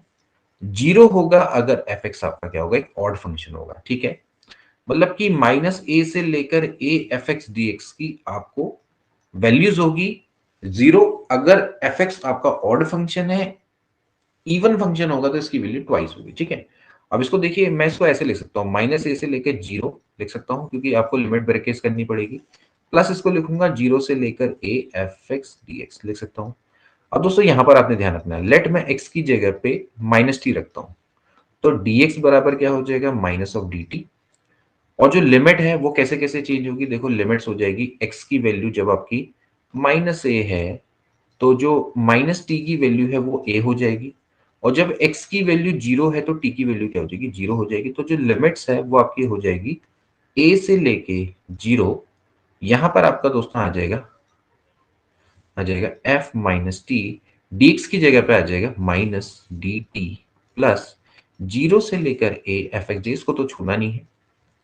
तो आप यहां पर से अगर मैं लिमिट्स को उल्टा कर दूं तो हो जाएगा जीरो से लेके माइनस माइनस का हो जाएगा plus F minus T d T plus zero से लेकर a f x d x.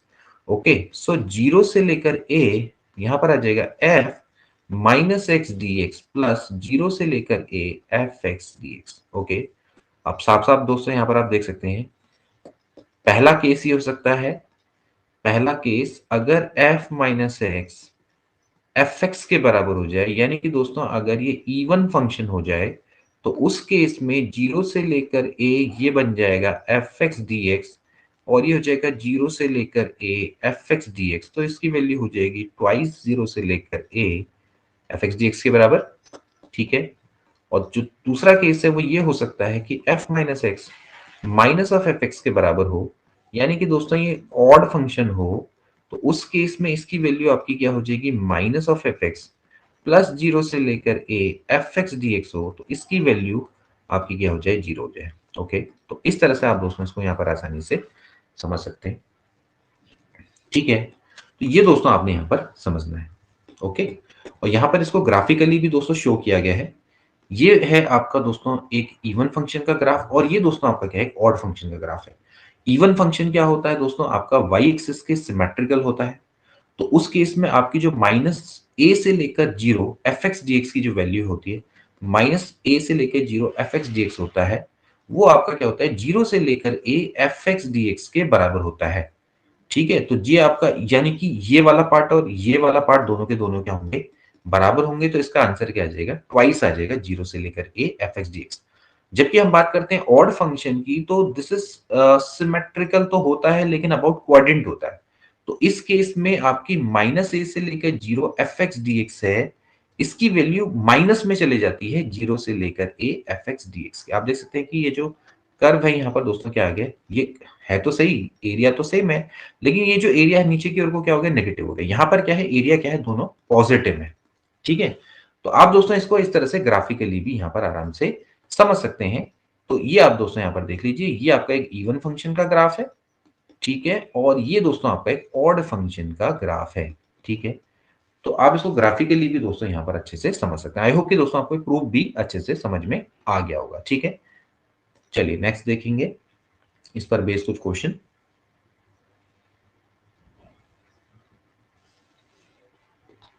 जैसे कि ये फंक्शन को आप देखें तो आप देख सकते हैं माइनस पाई बाय टू से लेके पाई बाय टू साइन की पावर 7x है। तो ये दोस्तों जो आपका फंक्शन है, ये जो फंक्शन है दोस्तों आपका एक साइन की पावर 7x है। तो दोस्तों ये आपका एक ऑड फंक्शन है। क्यों ऑड फंक्शन है? क्योंकि साइन एक्स दोस्तों आपका ऑड फंक्शन है। आपको सिंपली क्या चेक करना होता है? एफ माइनस एक्स चेक करना होता है। तो साइन अगर मैं माइनस एक्स की पावर में 7 चेक करूंगा तो ये आ जाएगा माइनस साइन एक्स की power 7, so that will be equal to minus sine x की पावर 7, यानी कि माइनस ऑफ एफ एक्स के दोस्तों ये बराबर आ जाता है।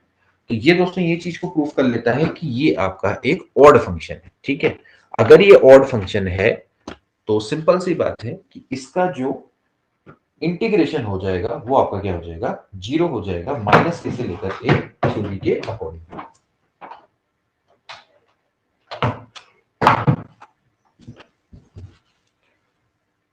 ठीक है, तो इसका आंसर क्या आ जाएगा? डायरेक्टली 0 आ जाएगा। ओके, तो इस तरह से आप इसको समझ सकते हैं।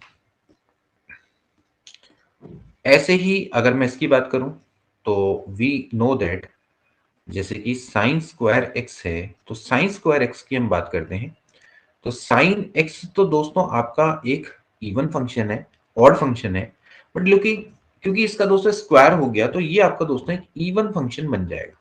ठीक है, आप देख सकते हैं कि दोस्तों क्या बन जाएगा? इवन फंक्शन बन जाएगा, क्योंकि एफ माइनस एक्स रखेंगे तो जाएगा साइन माइनस एक्स का होल स्क्वायर। तो आपके पास दोस्तों दोबारा से क्या आ जाएगा? साइन स्क्वायर एक्स आ जाएगा, यानी कि एक्स के बराबर आ जाएगा। तो क्योंकि दोस्तों ये इवन फंक्शन है तो आगे क्या आ जाता है? ट्वाइस आ जाता है, जीरो से लेके हो जाता है pi by two sine square x dx. Okay, तो जीरो से लेके pi by two sine square x dx दोस्तों इस तरह से हो जाएगा। अब इसको सॉल्व करना है तो आप एक काम करो, फिर से वही रूल लगा दो, जीरो से लेके पाई बाई टू जो अभी हमने पढ़ा था। इसको दोस्तों मैं ऐसे लिख सकता हूँ, साइन 90 माइनस थीटा लिख सकता हूँ। इसको मैं आई मान लूंगा। तो अब आप देख सकते हैं दोस्तों कि साइन 90 माइनस थीटा क्या होता है दोस्तों? ये होता है कॉस थीटा।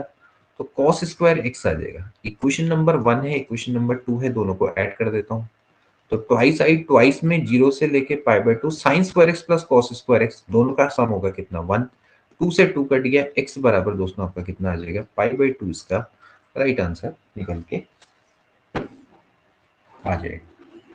ठीक है, तो ये भी दोस्तों आपका कभी कभार तरीका यूज हो सकता है। ठीक, तो ये आपका एक गिवन फंक्शन। अब आपने ध्यान रखना है कि कुछ मैं आपको रूल बता रहा हूं, जैसे ऑड को अगर आप ऑड से मल्टीप्लाई करेंगे, ठीक है, तो हमेशा क्या आता है? इवन फंक्शन आता है। जैसे मैं कहता हूं x इंटू साइन एक्स, तो दोनों क्या है? ऑड है, तो दोनों का प्रोडक्ट क्या आएगा? हमेशा इवन आएगा। ठीक है, इवन को अगर मैं इवन से मल्टीप्लाई करूंगा तो हमेशा क्या आएगा? इवन फंक्शन आएगा। जैसे माइनस माइनस का क्या होता है? प्लस होता है।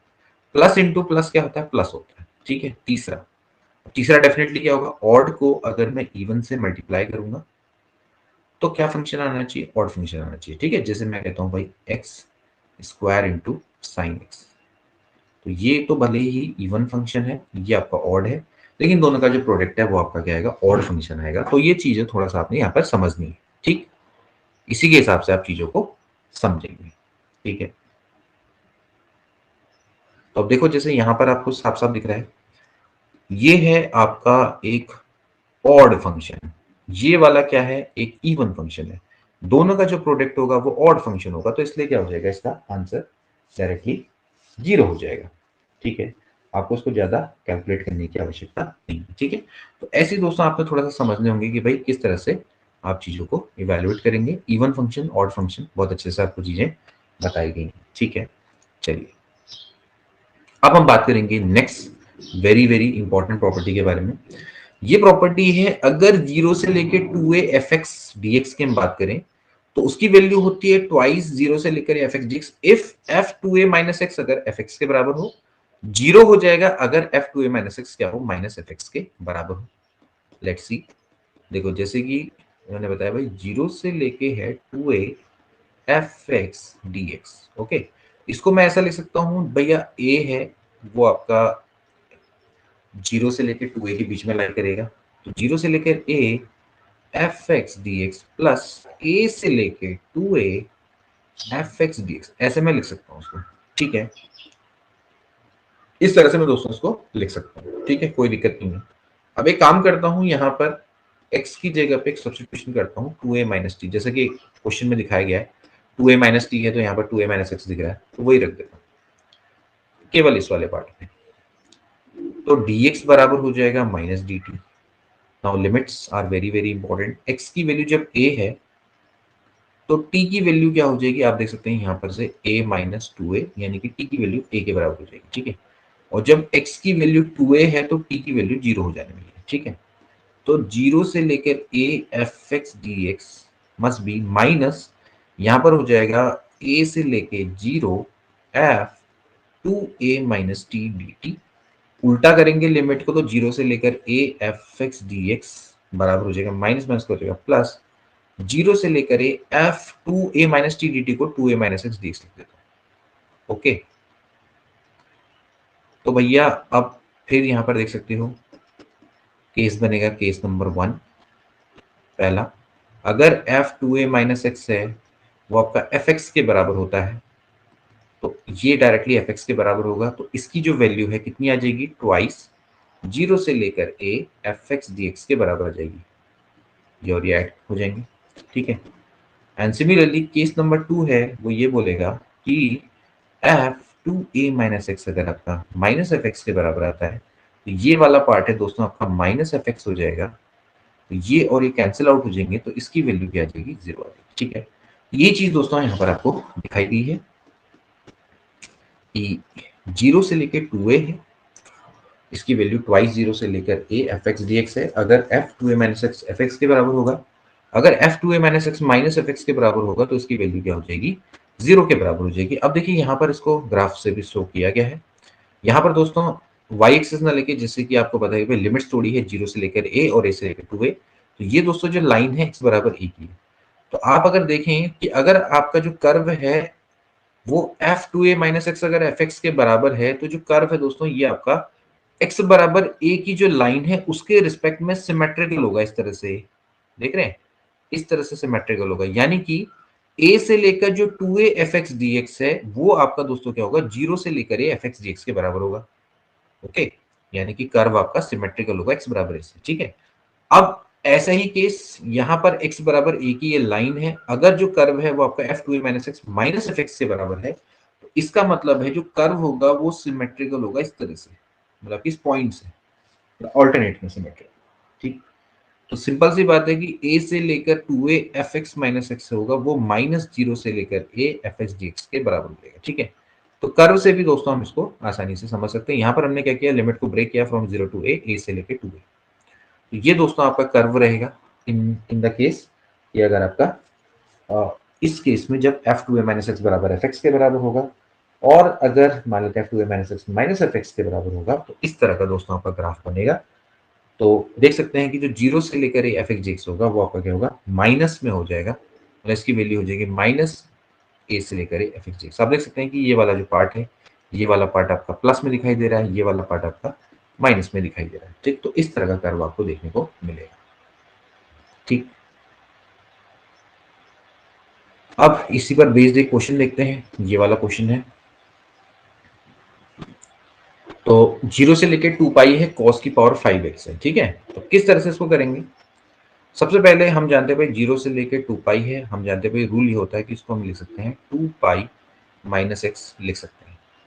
अब आप जानते हैं दोस्तों कि जो F two a minus x है अगर वो एफ एक्स के बराबर हो जाए तो ये जो लिमिट है 0 से लेकर 2a F x d x, rule याद रखो, ये 2 है ये बाहर आ जाता है, तो ट्वाइस 0 से लेकर एफ एक्स डी एक्स इसको ले सकते हैं। भाई cos 2 पाई माइनस एक्स क्या होता है, cos x के बराबर ही होता है। आप देख सकते हैं कि ये क्या आता है, cos x के बराबर ही होता है, तो cos 5x अगेन आ गया।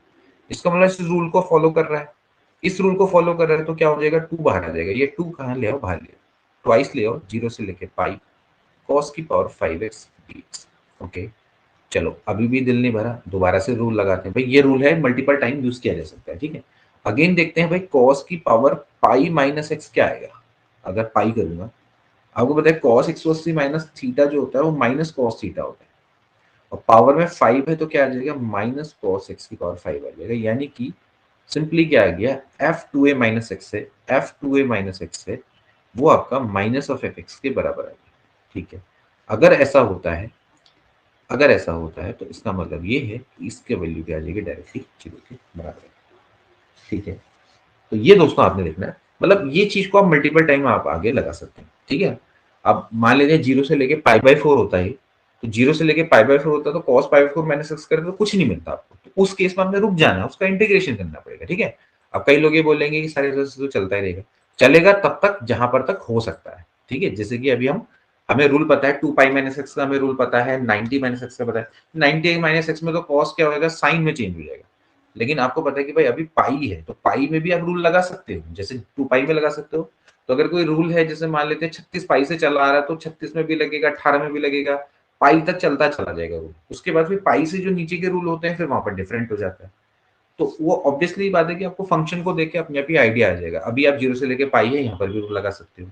इसके आगे नहीं लगा सकते आप रूल, क्योंकि इससे आगे क्या हो जाएगा, 0 से लेके पाई बाय 2 हो जाएगा। फिर क्या करना है, फिर तो सॉल्व भी करना पड़ेगा ना। तो यहाँ पर आपका ये रूल आप डबल ट्रिपल टाइम भी लगा सकते हो, डिपेंड करेगा कि आपका लिमिट्स क्या है।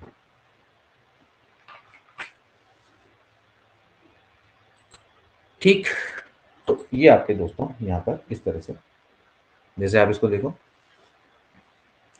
अब 0 से लेके पाई बाय 2 है, लॉग साइन एक्स है, लॉग कोस एक्स है, ये बड़े इंपॉर्टेंट है, बार बार इनसे संबंधित क्वेश्चन पूछे जाते हैं।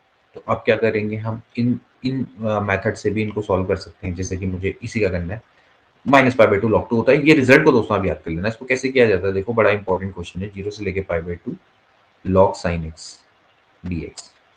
तो आप इसको दोस्तों कैसे लिखेंगे, आप इसको ऐसे लिख सकते हैं, 0 से लेके pi by 2 log sine pi by 2 minus x लिख सकते हैं।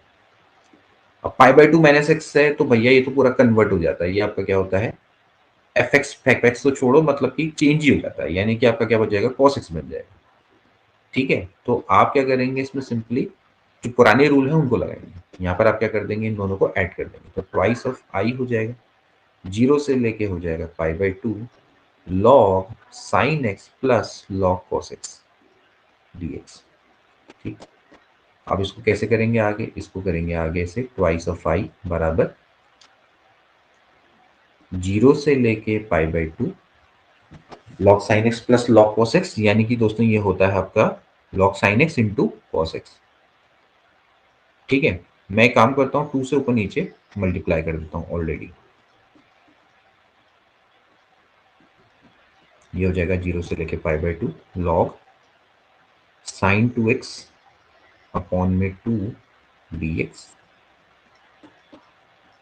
अब इसके बाद आप लगाएंगे rule log a upon b का, लॉग ये हो जाएगा sign 2x minus log 2 dx। इसके बाद आप लगाएंगे यहाँ पर रूल 0 से लेके pi by 2 log sine 2x dx minus 0 से लेके pi by 2 log 2 dx। Okay, ये आ रहा है आपका ट्वाइस ऑफ आई के बराबर फिलहाल। ठीक है, अब यहां पर दोस्तों थोड़ा सा चेंजेस है। ये वाला फैक्टर तो ठीक है, इस वाले फैक्टर को ध्यान रखना है। लेट में क्या करूंगा, 2x बराबर टी मानूंगा, तो dx बराबर हो जाएगा dt अपॉन 2। ठीक है, उसी हिसाब से लिमिट भी चेंज हो जाएगी। अगर x बराबर 0 है तो t बराबर भी 0 हो जाएगा, और अगर x बराबर पाई बाई 2 है तो t बराबर पाई हो जाएगा। तो लिमिट्स हो जाएगी फ्रॉम 0 टू पाई। ठीक है, ये हो जाएगा आपका लॉग साइन 2x यानी कि साइन t, और dx की जगह पे क्या आ जाएगा 1/2 dt। और ये आपका कितना हो जाएगा, लॉग 2। 0 से लेके पाई बाई 2 है, तो आपको पता है कि क्या हो जाएगा, x हो जाएगा तो पाई बाई 2 हो जाएगा। ठीक है, इस तरह से आपका फिलहाल पाई बाई 2 dt। ठीक है, अब थोड़ा सा यहाँ पर आपने इस चीज को समझना है, जो यहाँ पर का रूल है, क्योंकि ये यही दोस्तों आपका यहाँ पर इंपॉर्टेंट रहता है रूल। देखिए यहाँ पर अब आप देखें अगर ध्यान से, अगर मैं 0 से लेके पाई लॉग साइन है, इसको थोड़ा सा मुझे ध्यान में रखना है, जो अभी हमने रूल पढ़ा था, अब उस रूल को यूज करने का मौका आ गया। 0 से लेके एफ एक्स डी एक्स है, 0 से लेकर 2 एफ एक्स डी एक्स है। अगर ये आपका ट्वाइस 0 से लेकर a f x d x होगा, अगर एफ 2a माइनस एक्स है, अगर एफ 2a माइनस एक्स बराबर एफ एक्स आता है तो। ठीक है, तो एक बार चेक करता हूं, देखो लॉग साइन, अगर मैं पाई माइनस टी करूं तो दोस्तों ये आपका लॉग साइन टी के बराबर ही आता है। आप देख सकते हैं आता है ना, यानी कि अगर मैं टी की जगह पे पाई माइनस टी करूंगा तो कोई फर्क नहीं पड़ेगा। तो आप एक काम करो, देखो क्या कर सकते हो, 2 ले सकते हो, आप इसको ऐसे लिख सकते हो 0 2 पाई बाई 2 लिख सकते हैं। तो 2 आ जाएगा बाहर, तो 2 अगर बाहर आ जाएगा तो 2 बट्टे 2 जीरो से लेके क्या हो जाएगा पाई बाय 2 हो जाएगा। ये हो जाएगा आपका लॉग साइन टी। तो रूल है, तो रूल ऐसा नहीं कि हमेशा 2a रहेगा, आप 2 को 2a की फॉर्म में बना सकते हो उसको, ठीक है। तो 2 बाहर आ जाएगा, यहाँ पर क्या बच जाएगा pi by 2 log sign T d T minus pi by 2 log 2।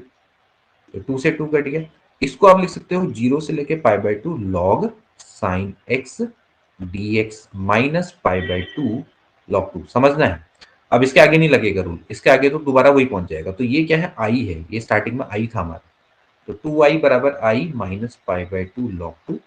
तो आई बराबर ये इधर जाके माइनस हो जाएगा, बराबर हो जाएगा minus pi by 2 log 2 is a right answer. तो इस तरह से आपने निकालना था, तो ये आपका आंसर निकल के आ जाएगा, ठीक है। ये स्टेप जो था यहाँ पर, ये वाला जो स्टेप था, ये वाला जो स्टेप था, ये किस पर बेस्ड था आपका, इसी वाले कॉन्सेप्ट पर बेस्ड था। तो दोस्तों आज के लिए इतना ही, मिलते हैं नेक्स्ट क्लास में, तब तक के लिए take care and good bye.